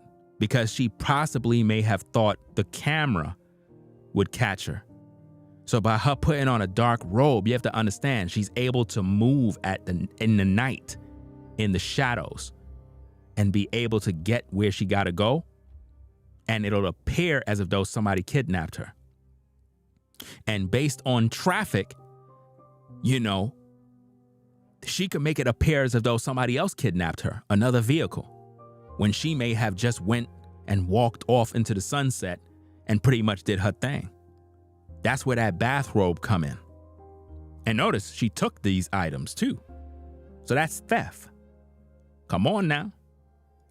She ordered food from Taziki's at the Colonnade and traveled there. Wow, they got her ordering food. I'm telling you, they did a whole surveillance background on her, fam. This is why you don't want to commit no crime, man. When the feds come for you, the Secret Service and all these other guys, you're done, fam. It's over. Might as well you just go turn yourself in, fam. You go out there, you commit a crime, just go turn yourself in, because they're going to get you. And you're going to be all over social media being embarrassed. She then traveled to Target on 280, where she purchased some granola bars and Cheez-Its. Wow. From there, she remained in the parking lot at that shopping center until 9:21 p.m. Fam, they got all her fingerprints, bruh. They watched all the cameras all throughout the community and watched what she bought. They got receipts. I'm telling you, fam, they watch us, man. Big brother be in the clouds watching us, fam. When she drove to I-459. Carlee communicated on her cell phone with individuals known to her while on her path of travel up to the point of calling 911 at 9:34 p.m. And at this time, we will play the 911 call in its entirety. Uh-oh. I didn't hear this at all, fam. This is going to be interesting, fam. He said he's going to play the whole 911 call, fam. Make sure if you're in the building, fam, click the like button. You're not getting no breakdown like this nowhere on YouTube. You got about 1,300 people in the building, fam. Show some love and click that like button right now. Let's get these likes. Let's get these likes to 1,000, fam. Let's support the stream. Let's get back to the case. Let's go.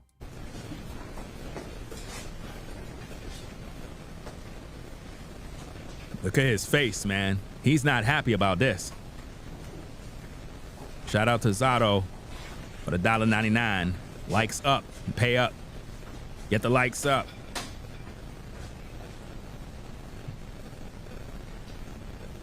Hi, I am on Interstate 459, and there's just a kid just walking by themselves. Oh, hold on. Where on 459 are you? I'm right next to the exit 10 by the Pepper Med, like to get off by the Pepper Med. Okay, so you're before that exit? Yes. Okay, and were you headed southbound or northbound? Okay, towards Tuscaloosa or toward 280? Towards Tuscaloosa. Okay, and was the child on the left or right side? On the right side. Were they walking northbound or southbound? They're walking towards Tuscaloosa. Walking southbound? Or how old do they look? Like a toddler, like maybe like 3 or 4. Did you pull over with them? Are you still with them? Yes. Okay, are you with the child right now? No, I'm not. I didn't get out of the car. I can see them though. Do you mind? Now, she just said that she's not out of the car. She can see. That's what she said. Because the audio is kind of bad. I'm going to see if I can clean this audio up. Because the audio is bad on their end. I'm going to see if I can do some technique. Let me see if I can do something real quick. Hold on a second. Because I want it to play a little clear. Let me see. Her path of travel up to the point of calling 911 at 9:34 p.m. And at this time, we will play the 911 call in its entirety.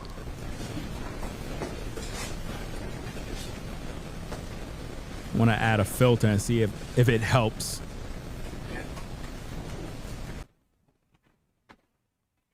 I'm going to see if it helps. I don't know. If it don't, I'll just turn it back off.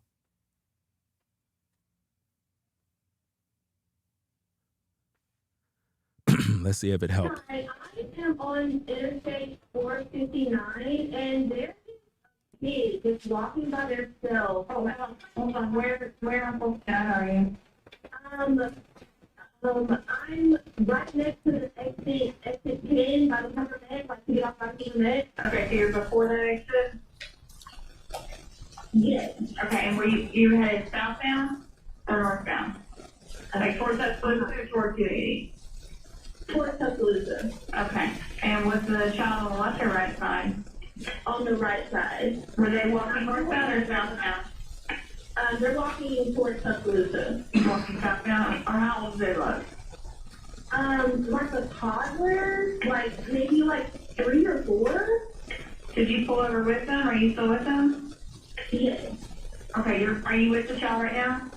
No, I'm not. I didn't get out of the car. I can see them though. Do you mind staying and keeping an eye on them until we get there?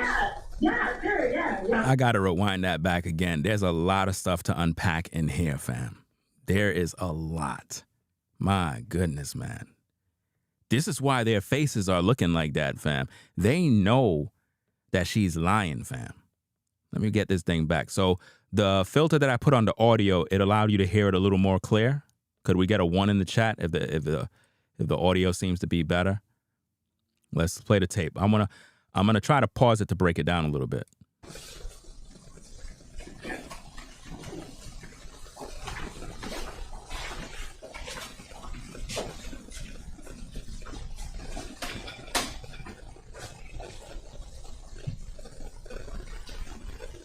Hi, I am on Interstate 459, and there is a kid just walking by themselves. Oh, hold on. Where on Fulton are you? I'm right next to the exit 10 by the Peppermint, like to get off by the Peppermint. Okay, so you're before that exit? Yes. Okay, and were you headed southbound or northbound? Like towards Tuscaloosa or toward 280? Towards Tuscaloosa. Okay. And was the child on the left or right side? On the right side. Were they walking northbound or southbound? They're walking towards Tuscaloosa. Walking southbound? Or how old do they look? Like a toddler, maybe 3 or 4. Did you pull over with them? Are you still with them? Yes. With them? Hold up. Wait a minute. Am I hearing the same thing that y'all hearing? Did it sound like there was more than one child? Am I getting that? Or maybe I'm hearing something else. Because it sounded like if she's saying there was more than one. That sounds crazy, man. Because it sounded like she said there's more. Like there's more than one child. Not one. But like other children that's there walking around. That's what it sounded like to me. Let me rewind it back a little bit. This crazy stuff, man. These stories, man. Stories is wild, man. Let's rewind it back to about right there. Exit 10 by the Peppermint, like to get off by the Peppermint. Okay, so you're before that exit? Yes. Okay, and were you headed southbound or northbound? Like towards Tuscaloosa or toward 280? Towards Tuscaloosa. Okay. And was the child on the left or right side? On the right side. Were they walking northbound or southbound? They're walking towards Tuscaloosa. Walking southbound? Or how old do they look? Like a toddler, maybe 3 or 4. Did you pull over with them? Are you still with them? Yes. Okay, are you with the child right now? No, I'm not. I didn't get out of the car. I can see them though. Do you mind staying and keeping an eye on them until we get there? Yeah, sure, yeah. Okay, what kind of car are you in? I'm in a red Mercedes-Benz. Is that a sedan or SUV? SUV. I mean, it's a sedan. Sorry. Can you put your hazards on for me? Yeah, they're on. Notice the police is the dispatch person is doing exactly what I said that they're supposed to be telling you. Put on your the hazards, put them on. Stay in the car, right? Let's see what else happens. Okay. Did you talk to the child at all, or did you say anything to them? No. Okay. No. Do they look like they're injured? Hold up. She just said that she didn't speak to the toddler. Wait a minute now. Wait a minute.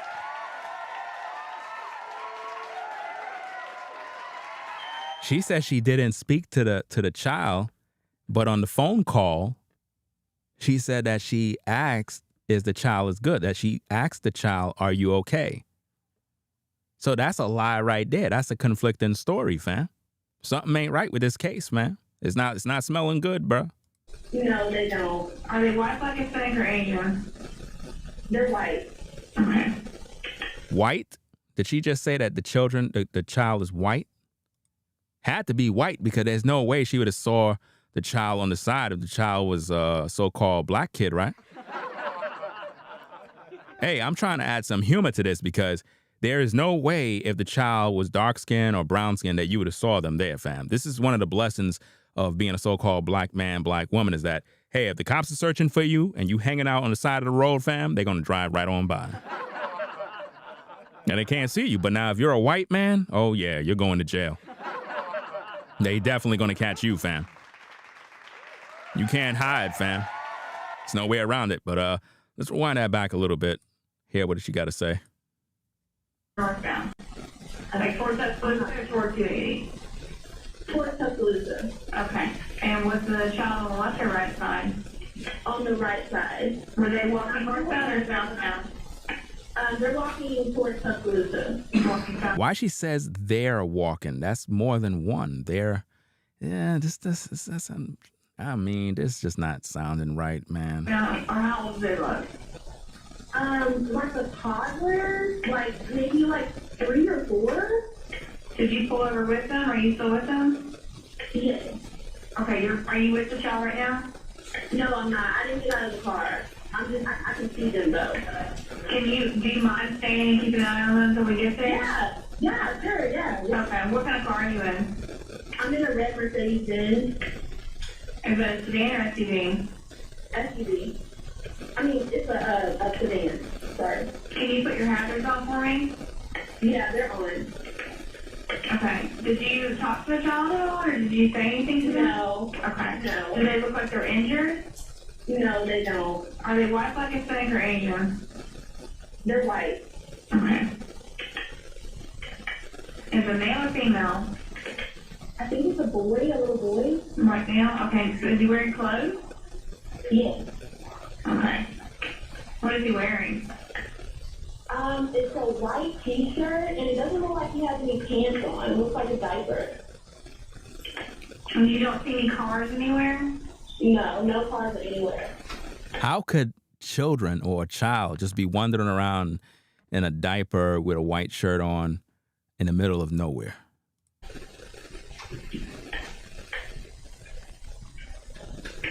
Okay.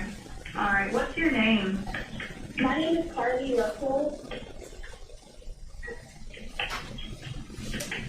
And you don't see any injuries on the child from where you're at, correct? No, but I can't really see them that good.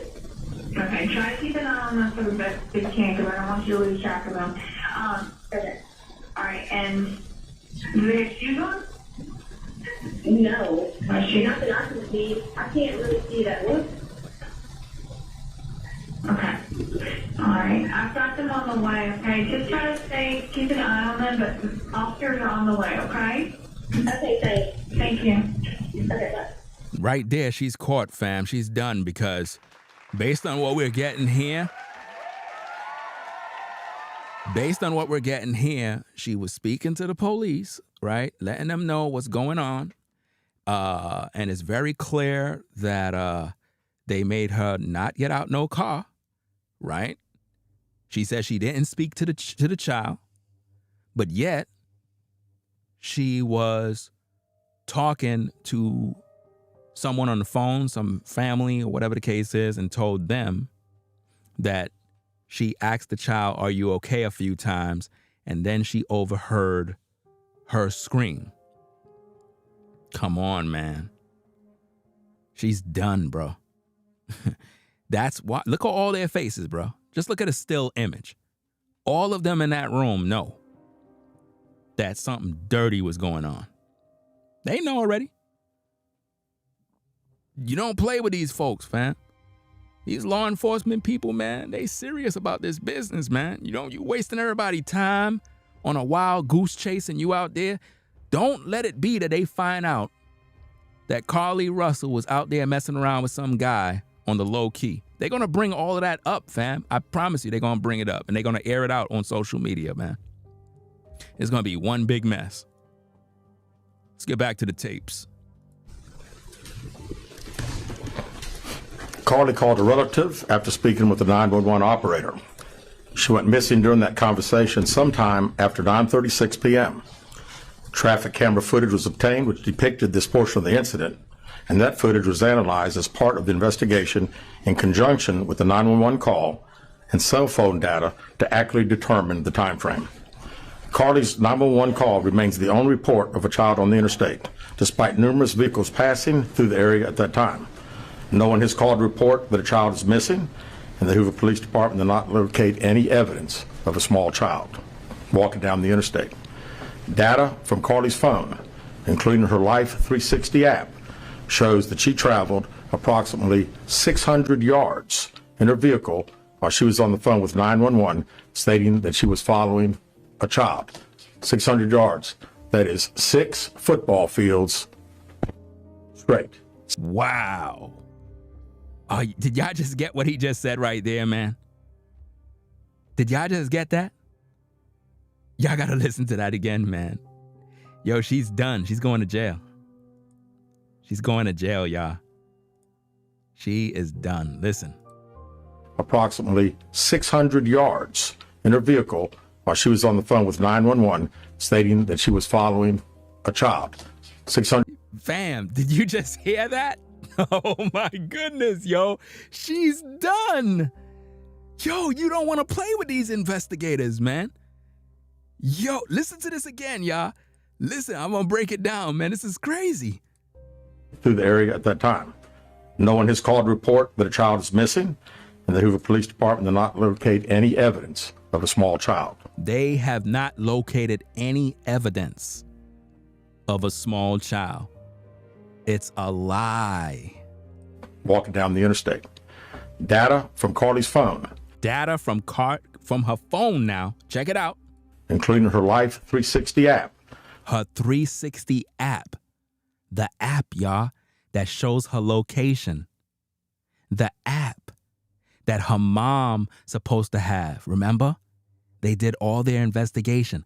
Listen to this, fam. Listen to this part right here. Oh, man, yo, she going to prison, fam. It's done. Shows that she traveled approximately 600 yards in her vehicle while she was on the phone with 911, stating that she was following a child. Are y'all getting this?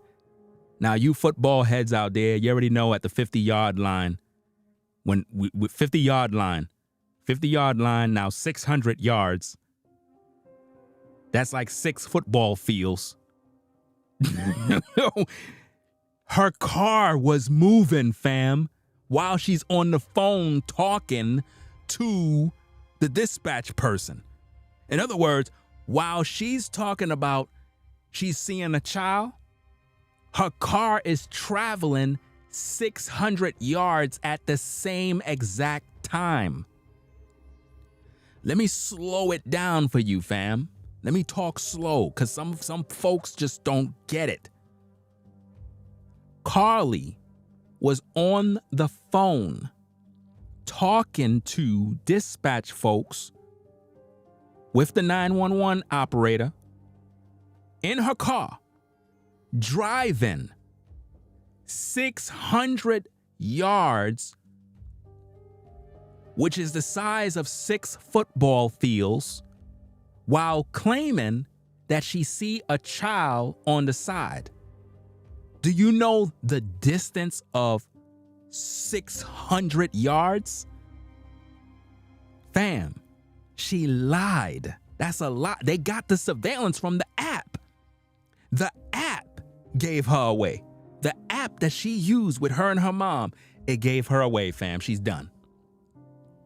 Now I'm gonna play it back. And now when you hear it, it's gonna hit, fam. This is crazy, fam. She's done.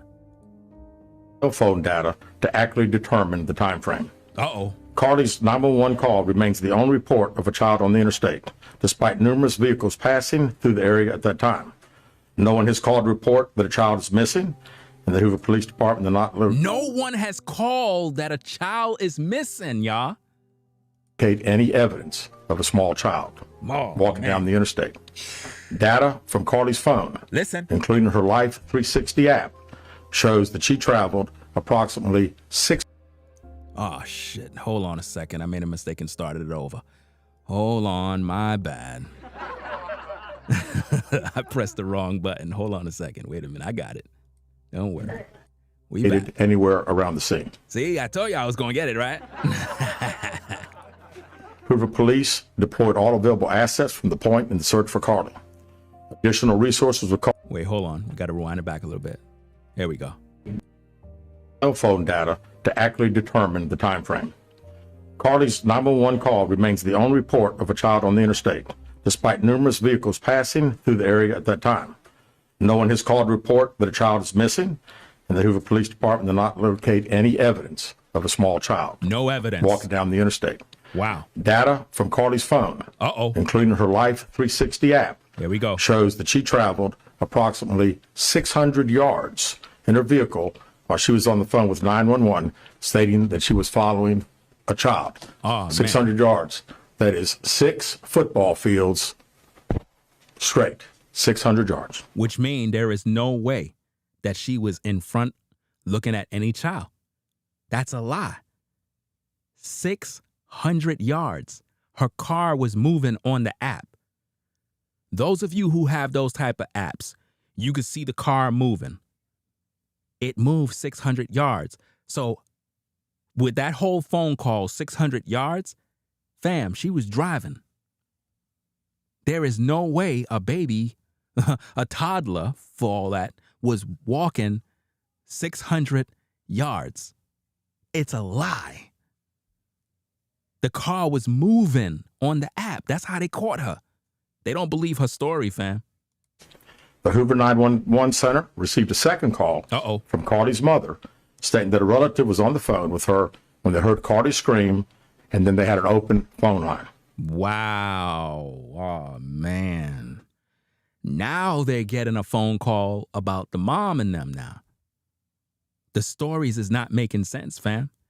It's almost as if though she got off the phone with 911 and then, you know, pretty much dealt with her family and made it seem like, oh, I was talking to them and I got kidnapped and you heard her scream. So it's like she got the call for the 911 so that they could come out to the location and now make her family get worried that she may have gotten kidnapped or whatever the case is. But the timeline is not adding up. There's a discrepancy. You get it?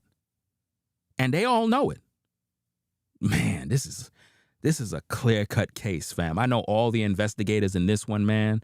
They looking at each other, shaking their head like, I can't believe this. I can't believe she did this, fam. This is really, really sick what she did, fam.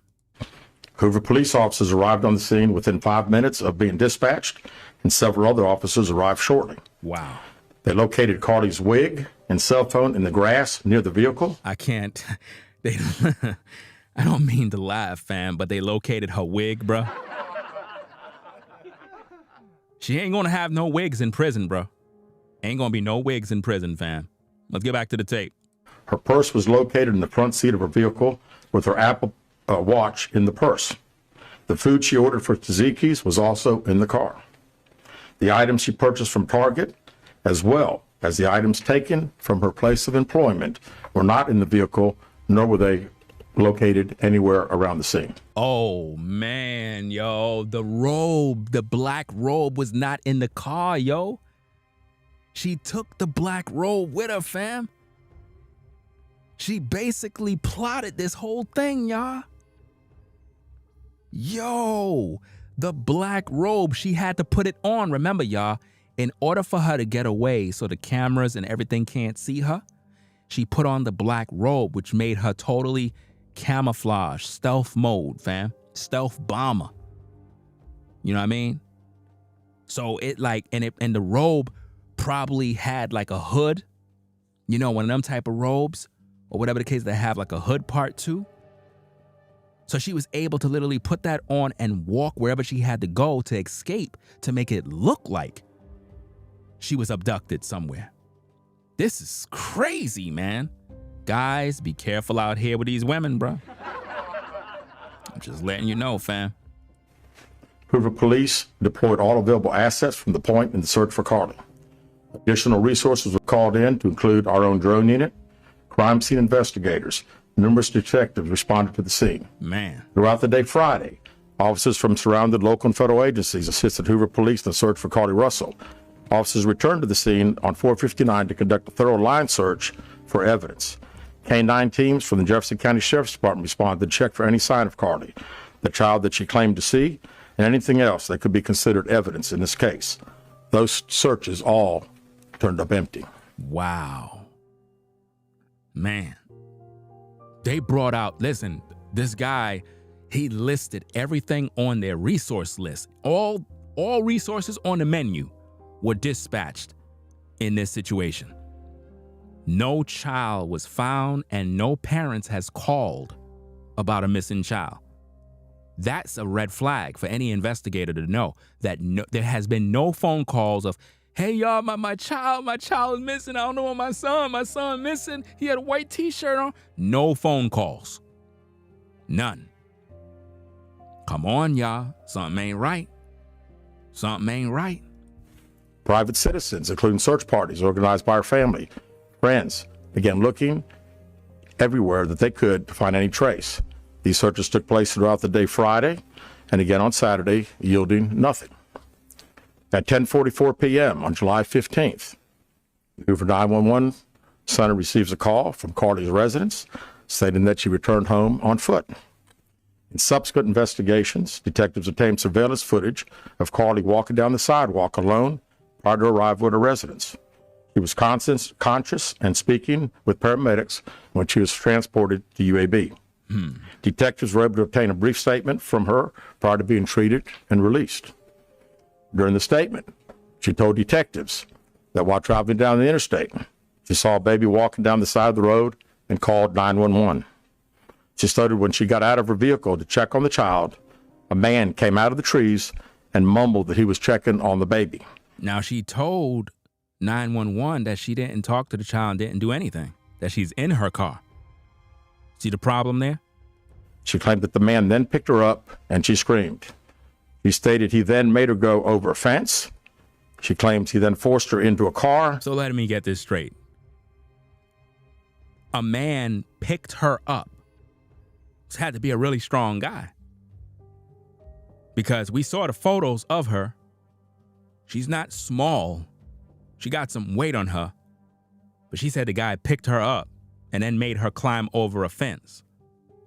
And the next thing she remembers is being in the trailer of an 18-wheeler. Wow. He stated that the male was with a female. However, she never saw the female, only hearing her voice. She also told detectives she could hear a baby crying.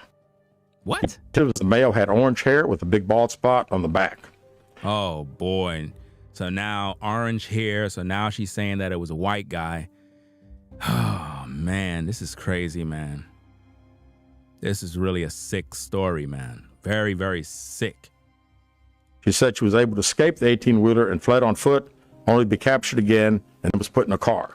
She claimed she was then blindfolded, but was not tied up because the captor said they did not want to leave impressions on her wrists. But what I'm thinking is here is if you got kidnapped and he went through all of that work to lift you up, take you here, do this, do that, but he ain't do nothing with you,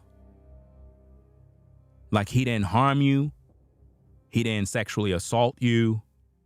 He didn't force entry, nothing. What was the point of kidnapping you? It's like he just did that in vain. Like, what's the point? It never makes sense. It don't make sense. If you really think about it, it doesn't make any sense. Like, who kidnapped somebody and that, like, especially leaving her alive, you know, like, it doesn't make any sense. And then for her personal belongings, cell phone and everything else to be get left behind, who would let her leave her purse and everything else for police to find? Come on now. She said that they took her into a house and made her get undressed. Made her get undressed, but she was able to come back home with $100 and something in her sock? Really? Sounds to me like she took the money out of her own purse, but left the purse behind and took the money with her so that she'd be able to get back home by catching an Uber or something. This is sick, man. He believes they took pictures of her, but she does not remember them having any physical or sexual contact. Really? So you're going to kidnap a woman from the interstate because you lured her in with a baby just so that you could take some pictures to put on your OF site? So you kidnap a woman just so that you could take some pictures, but you ain't try to bang her. You ain't try to do anything with her. You ain't want to tie her up because you didn't want no bruising. Fam, the story is just not adding up. That woman was out doing something else. Now, my assumption is that she was with some other guy and she just didn't know how to cheat, and she just conjured up this toxic plan, which is sick because it involves children. And she wastes taxpayer dollars, causing an entire community to be in uproar over her situation. You know, having people worried about her. If she did this just so that she can be with some other guy for 48 hours, that is sad and disgusting, and she need to be put behind bars.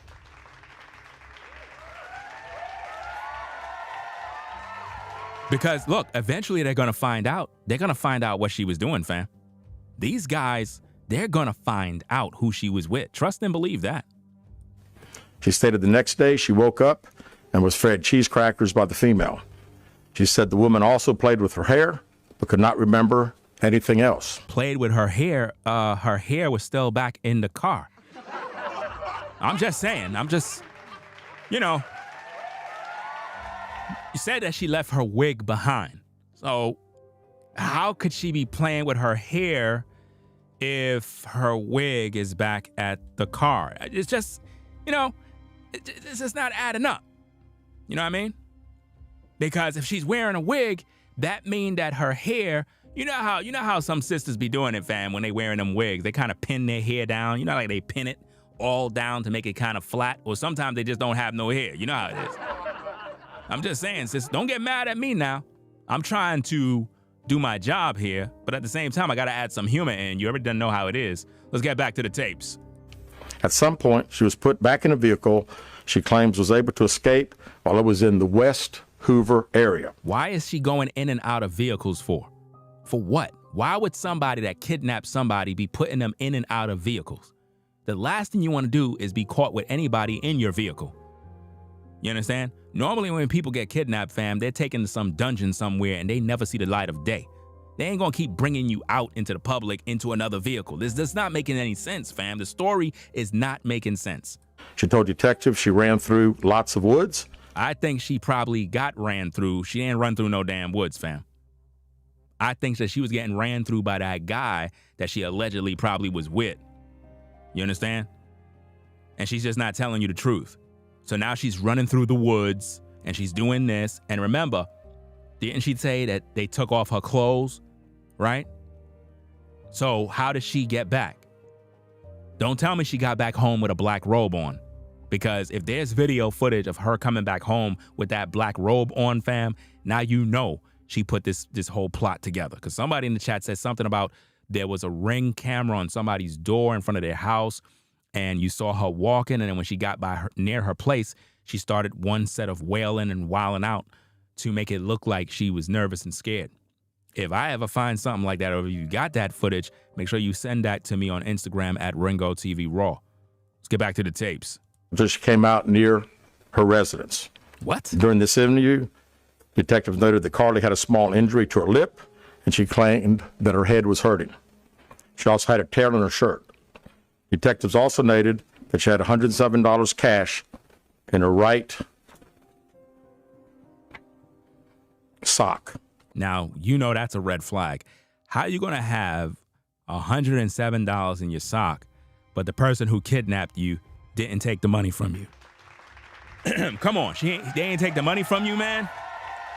Come on, fam. If they stripped you, fam, surely they would find the money. But they didn't find no money?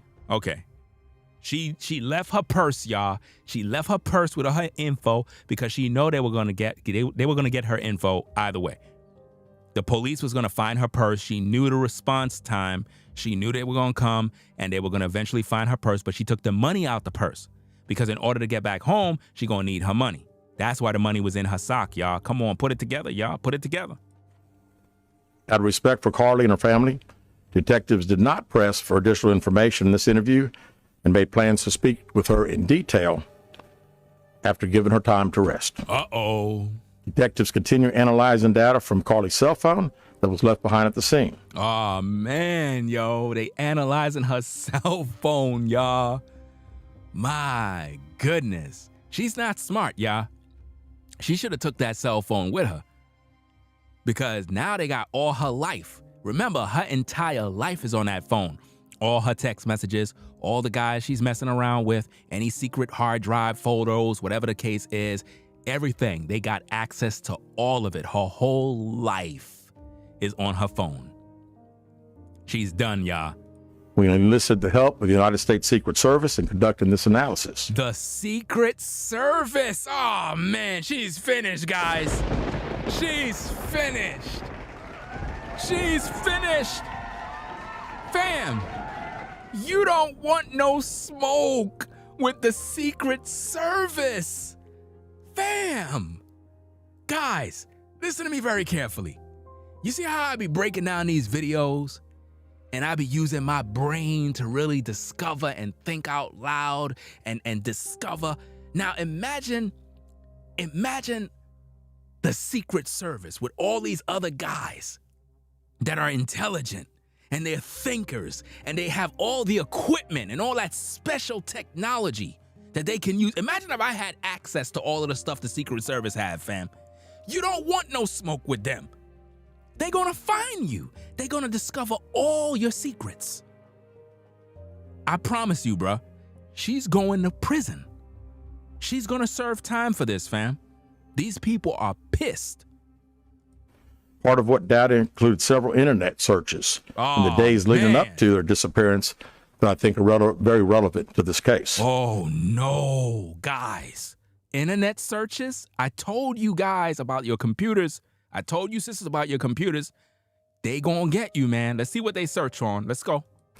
On July 11th at 7:30 a.m., the term, "You have to pay for an Amber Alert" was searched. What? On July 13th at 1:03 a.m., the day of her disappearance, the term, "How to take money from a register without being caught." Are you kidding me? How to take money from out of a register without being caught? She searched it on Google, y'all. Could you believe this? Could it be that that's the money that's in her sock?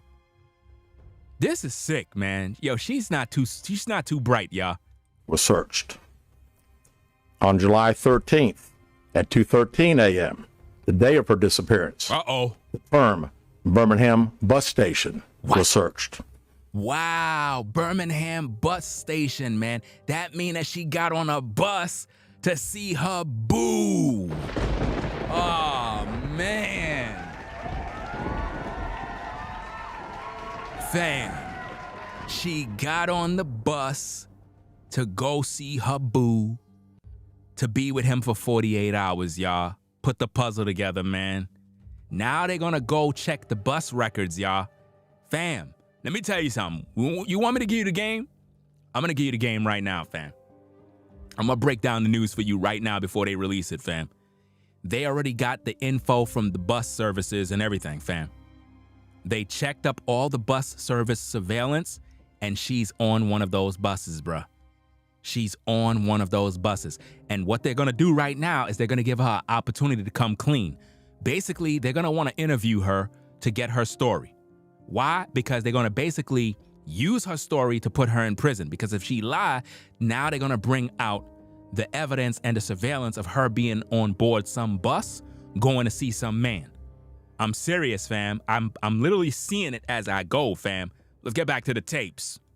On July 13th, 2:35 a.m., a search for a one-way bus ticket from Birmingham to Nashville was conducted with a departure date of July 13th. I'm telling you, fam, she went to go see her boo. Bars, fam, get the likes up. Get the likes up. Get the likes up. I told you, fam. Come on, man. I'm too good at this, man. I told you. She went to go see her dude, man. She was cheating on her boyfriend, bruh. She was cheating on her dude, man. Bus tickets? Departure times? Fam, she went out there to get some raw beef, bruh. Man, let me wind that back just a little bit, man. Just a little bit. Just a little bit as it moves.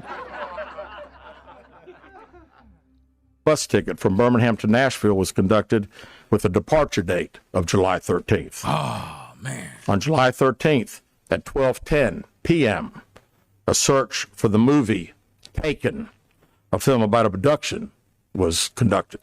Oh, man, the movie Taken.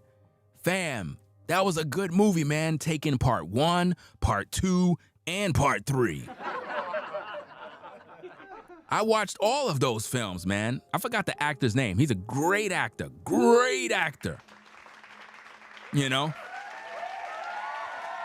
Where they would kidnap certain people and then he would have to go get it. I remember there was one episode they kidnapped his daughter or something like that. Yo, crazy stuff, man. Crazy stuff. Let me see. Somebody said Taken 2 in cable tonight. Wow. What's his name? Liam Neeson? I'm probably pronouncing his name wrong. But y'all know who the actor is, man. He's a good actor. Very, very good actor. Very good actor, man.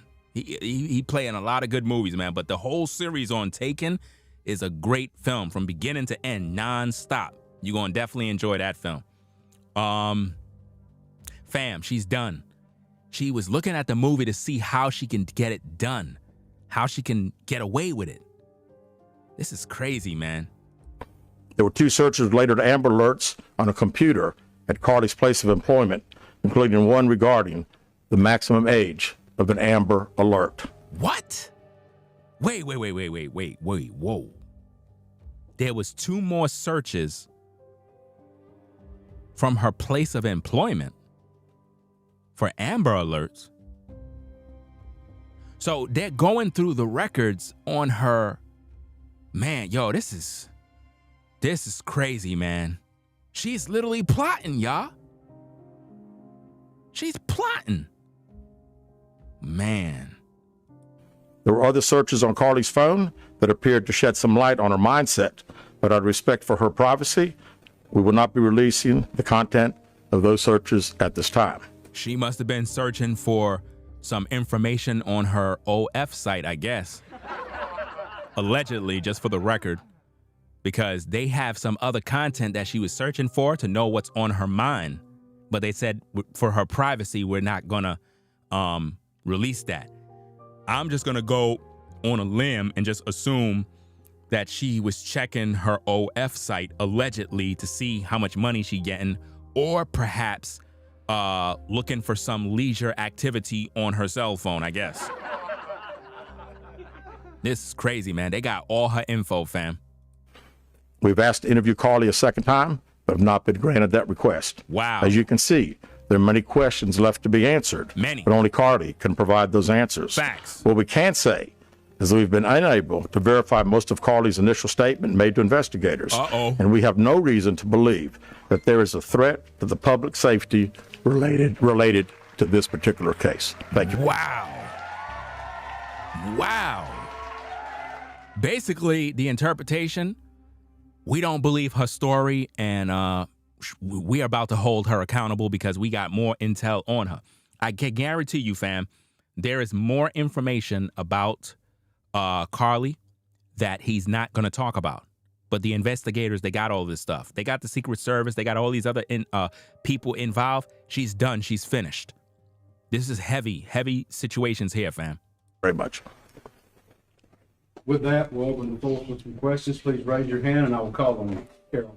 Do you expect any charges against Carlee Russell in connection with the disappearance and in connection with what was taken from the Woodhouse spa? Uh-oh. Right now, our focus is to determine those 49 hours, so the investigation continues. So to be perfectly honest with you, that hasn't even entered our mind or been discussed. One more question. Is it surprising to you that the family has not been cooperative in returning to be questioned? Well, I think the family has stated to us that they didn't think that in her mental state right now, because of trauma of the incident, that she's not ready to talk, is what we've been told. Go ahead, sir. Yeah, question for the chief. You stated that the abductor had orange hair. Was this abductor black male? Was it female? Black female? White female? I believe it's a white male. Am I correct by saying that? Was it ever? Yeah, white male. Wow. This alleged abductor yet on the loose in the Hoover area? Don't believe so. Yes, ma'am.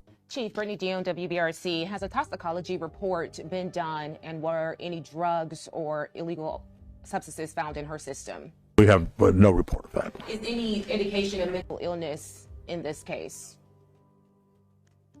There's been a concern in the community. So there's no evidence of any mental illness either. So all of those theories, we could throw that out the window, because a lot of people were saying, well, maybe she got some screws loose or something. Nope, she's perfectly good. That if this turned out not to be a true story, that the next time a young woman of color was missing, that it might not be taken seriously. How would you respond to that? I'd respond to say that we investigate every crime to the fullest, just like we have this one. Basically, what that person was saying is if there's another story and it involves a so-called black woman, would they take her story serious? Or will they just say, forget it, she's probably, running a lie or something? He's basically saying, no, we take this stuff serious. This is very, very serious. Was she traveling with anyone? Uh-oh. Was she traveling with anyone since the time she disappeared, to your knowledge? Not to my knowledge. Chief, I know you said you weren't able to verify a lot of aspects of the story. Where do you think she went, and how would you characterize what happened to her? That's the $100 question. We pretty much know exactly what took place from the time she left work until she got on the 911 call, and we can see getting out of the car on the interstate from that footage. And after that, I think she only knows. We don't know. Well, one quick follow-up. Her parents. Did you speak with Carlee's parents, and why do you think it is they were so adamant that there was an abductor? Well, I think parents are believing what their daughter's saying, and we've had a very good rapport with the parents, met with them on several occasions. I've talked to them today a few times, and to make them understand that we're under pressure from our community, not only in our community of the state, but nationally when the story hit. And I just wanted them to understand that today we were going to have a press conference, and what we were going to detail today are facts. And everything that I've told you today is actual facts. It's not innuendos. It's not what I think. It's not what these detectives think. It is the factual information that we have. Oh, man, she's in hot water, y'all. She's done. She's finished. This guy just said what we're bringing out are facts. So you better get your daughter ready, because we need to interview her.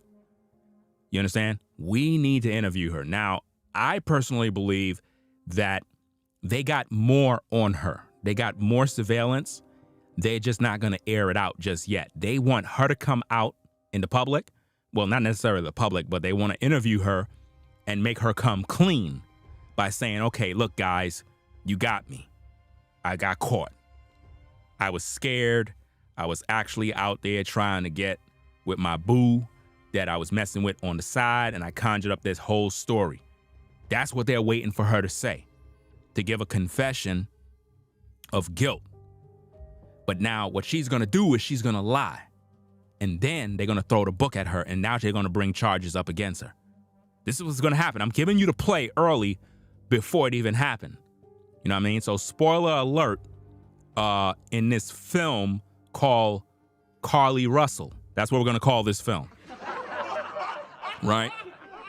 In this motion picture called Carlee Russell, there's a young lady about 25 who went on interstate highway.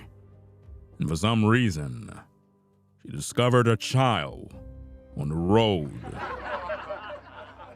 And then, out of the shadows, a man appeared out of nowhere, abducted her, put her inside of a semi-truck. And then he began to speak, and the devil came out of him. Carlee, I've been waiting for you, Carlee.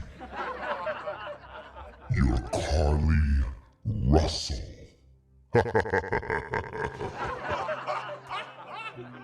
Then after Carlee learned her faith, she cried out to God to save her. Tune in Friday for the motion picture Carlee Russell in a theater near you.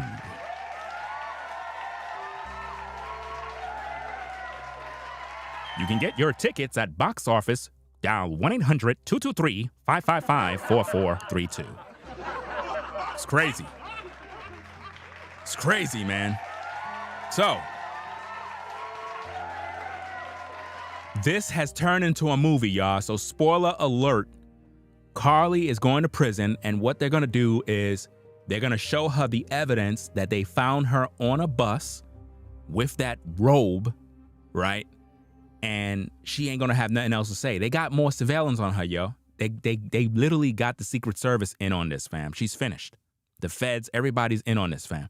Audrey Robinson, WPRC. How much time do you think you'll give the family before going back to college for sentencing? Well, I think our detectives have talked to the parents, and we're ready. We're ready to talk as soon as she's ready. So, you know, she called right now. We're ready. Wow, yo, I'm telling you, yo, Carlee, you better start singing to the Lord. You better start praying.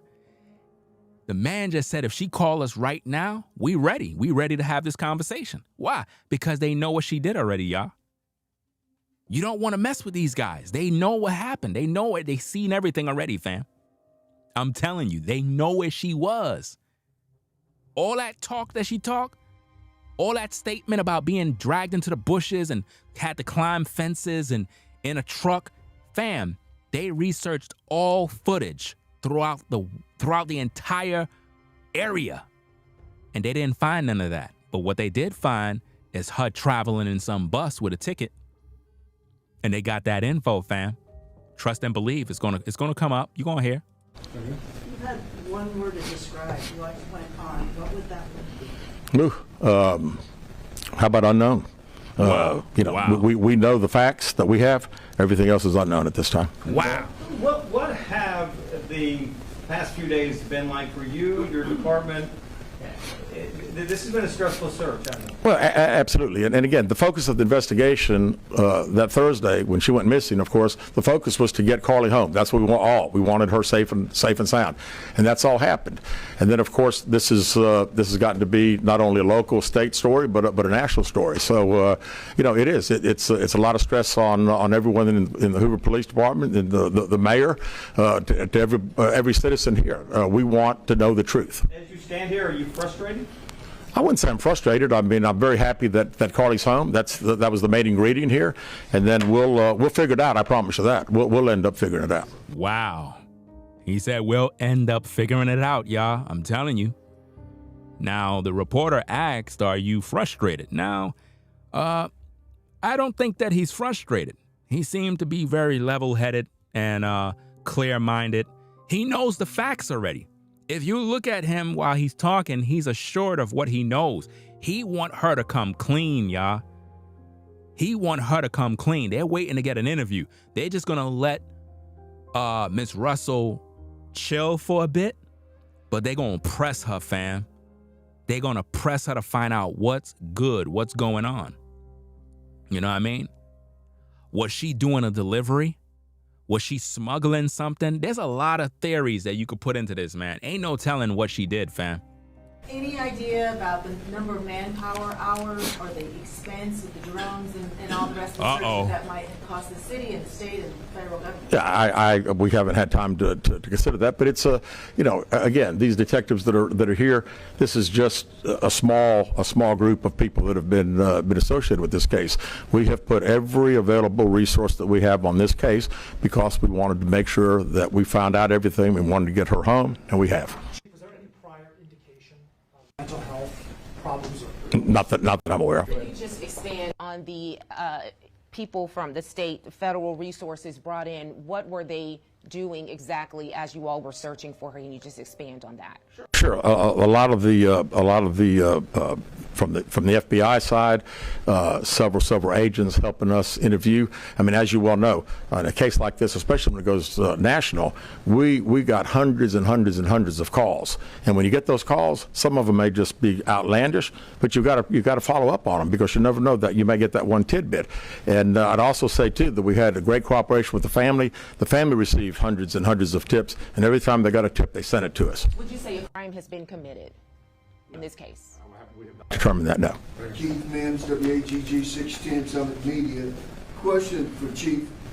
With all of the searches that you mentioned, Chief, that were on Carlee's phone, does that kind of give you an indication of her mind state during this ordeal, the 48 hours that she went missing? Well, again, we want to talk in facts, and I do think it's highly unusual to the day that someone gets kidnapped, that 7 hours, 8 hours before that they're searching the internet, Googling the movie Taken about an abduction. I find that very strange, yes. Wow, man.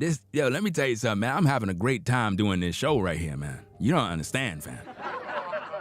Because it's like I'm hanging out with other guys that think like me, fam.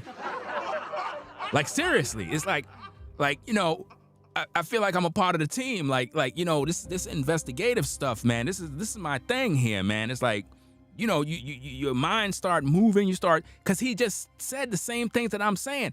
Why would you get abducted, right? But yet, several hours before that, you doing all of these searches, and all your searches have to do with getting abducted. That doesn't make any sense, man. You searching for Taken, you searching for Amber Alerts, you searching for how to steal money from a register without getting caught. Like you taking black robes, you're doing this, you lying to the dispatch, the 911 callers. I mean, come on. You tripping out here, fam. Yes. Do you feel confident, do your investigators feel confident that you know why Carlee Russell may have done this? No, we do not know. Yeah, nobody don't know yet but me. And I already told you why she did this. Because she was going out there to see some man, allegedly. I'm telling you, 25 years old, she's a little slow. It is what it is. She have a boyfriend, right? And she probably met some other guy. And at her age, she's gonna do desperate things, man, to get away with some dude because she just can't get up and go. You understand what I mean? So if she can make it look like she was kidnapped and got back home safe, she could have did what she had to do with some dude and then get back home, fam. And nobody would know nothing. And her and the dude or whoever she was with, it is what it is, fam. I'm telling you, fam. Listen, all the other investigators out there that are watching my live stream right now taking notes, because I know y'all taking notes right now. Y'all need to listen to me, man. I've been doing this for years, and I can see right through the case. Based on what I'm seeing, we have a situation where a young lady is 25. The writing is on the wall. Y'all already said it. She had a robe. She did these Google searches.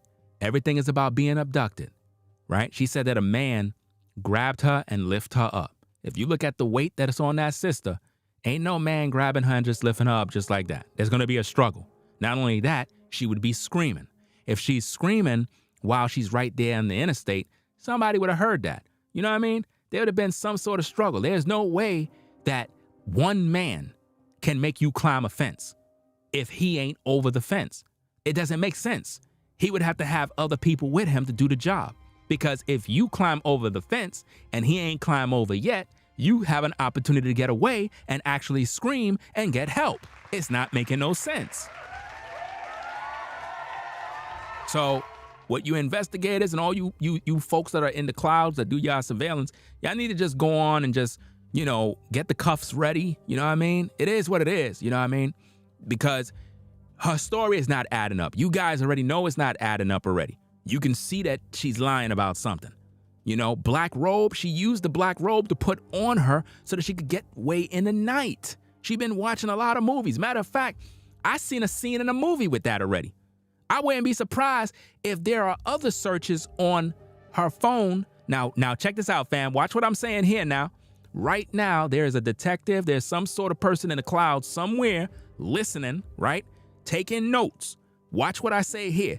I can guarantee you they in their surveillance room jumping up and down and laughing and cheering. Listen to this, fam. They got another search. They didn't say it in this public press conference. They got another search of her searching for another movie besides Taken. Matter of fact, I wouldn't be surprised if in the movie Taken, there's an actual scene where somebody put on a black robe to get away. I just can't remember it right now, but I can guarantee you that idea with the black robe had to come from a movie. And these investigators that are in the clouds, trust and believe, they laughing in a room right now. I'm telling you, fam.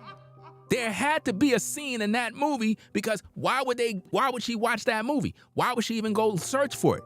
Listen, she got that black robe from a scene in a movie on how to get away at night. For example, matter of fact, check this out, fam. I could be right. Check this out. In the movie Taken, every time the brother would rescue one of the young girls that were taken, right? It's a possibility there was a scene where he put on a black robe over one of the young girls to get her up out of the place alive. I know I'm telling the truth, man. Facts, man. Listen, I'm gonna go search the movie up and go watch the movie, man, because if I see a black robe or anything over any one of them young ladies, man, she got it from the movie Taken. And I guarantee these investigators in Cloud, they laughing, fam. They're like, man, I'm subscribing to Ringo's channel, fam. I'm subscribing, fam. Well, hey, if y'all investigators subscribing, man, might as well y'all hit the cash app at the same time. You know what I'm saying? And click the like button, fam. Support the show. Absolutely not. Chief, can you explain for us, you mentioned that while I believe you said that Carlee was on the phone with 911, she was traveling 6 football fields, which tells you what?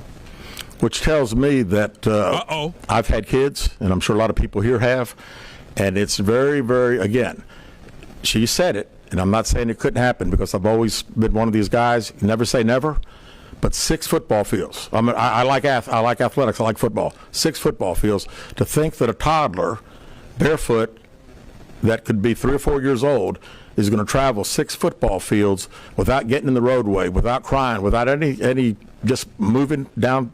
It's just very hard for me to understand. Right. Have you used any technology to enhance the video from 459, and did you see a man grab her? We did not see, from what we can tell. We don't see anybody on the interstate other than her car and then someone getting out of her driver's side. We have sent that off to the FBI for enhancement. It has not been returned. Do you think in this case that charges will be forthcoming towards Carlee Russell, and how serious of a crime is it to not only fabricate a 911 call, but to lie to law enforcement during an investigation? Well, again, that's not something that we've been discussed since we're going through the still investigation. But, people have to understand that when someone says something like this, we put every available resource. Everybody comes together from, like I say, state, local, federal. It's just a lot of work, and the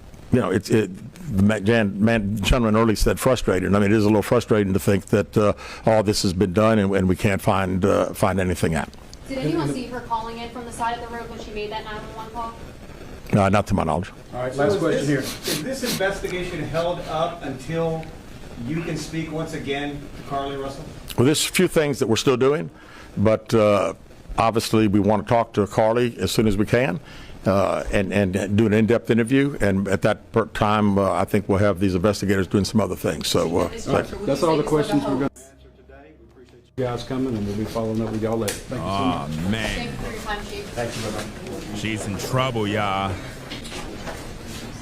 Man, she is in some hot boiling sauce water, bro.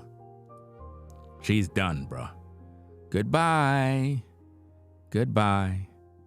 Carlee Russell, 25, basically is in some hot water right now with the feds and the authorities. They want to have an in-depth interview with her. They want to know where she was, man. I think they know where she was, but they're not going to talk about it. They want her to talk about it first. They want her to confess. Man, you know they're going to give her the maximum. I don't know what kind of charge you can get for stuff like this in the state she's in. I don't know. But it is what it is, man. She's finished, man. She is absolutely done, bro. And if it was over a man, if this was over a man, she's finished, man. They gonna definitely have a field day with her. You know? Okay, man. Let me see what we got, fam. Let me see what we got. Let me give a few shout outs on the Cash App here. Shout out to King. What is this? Zeke for the 15. All right.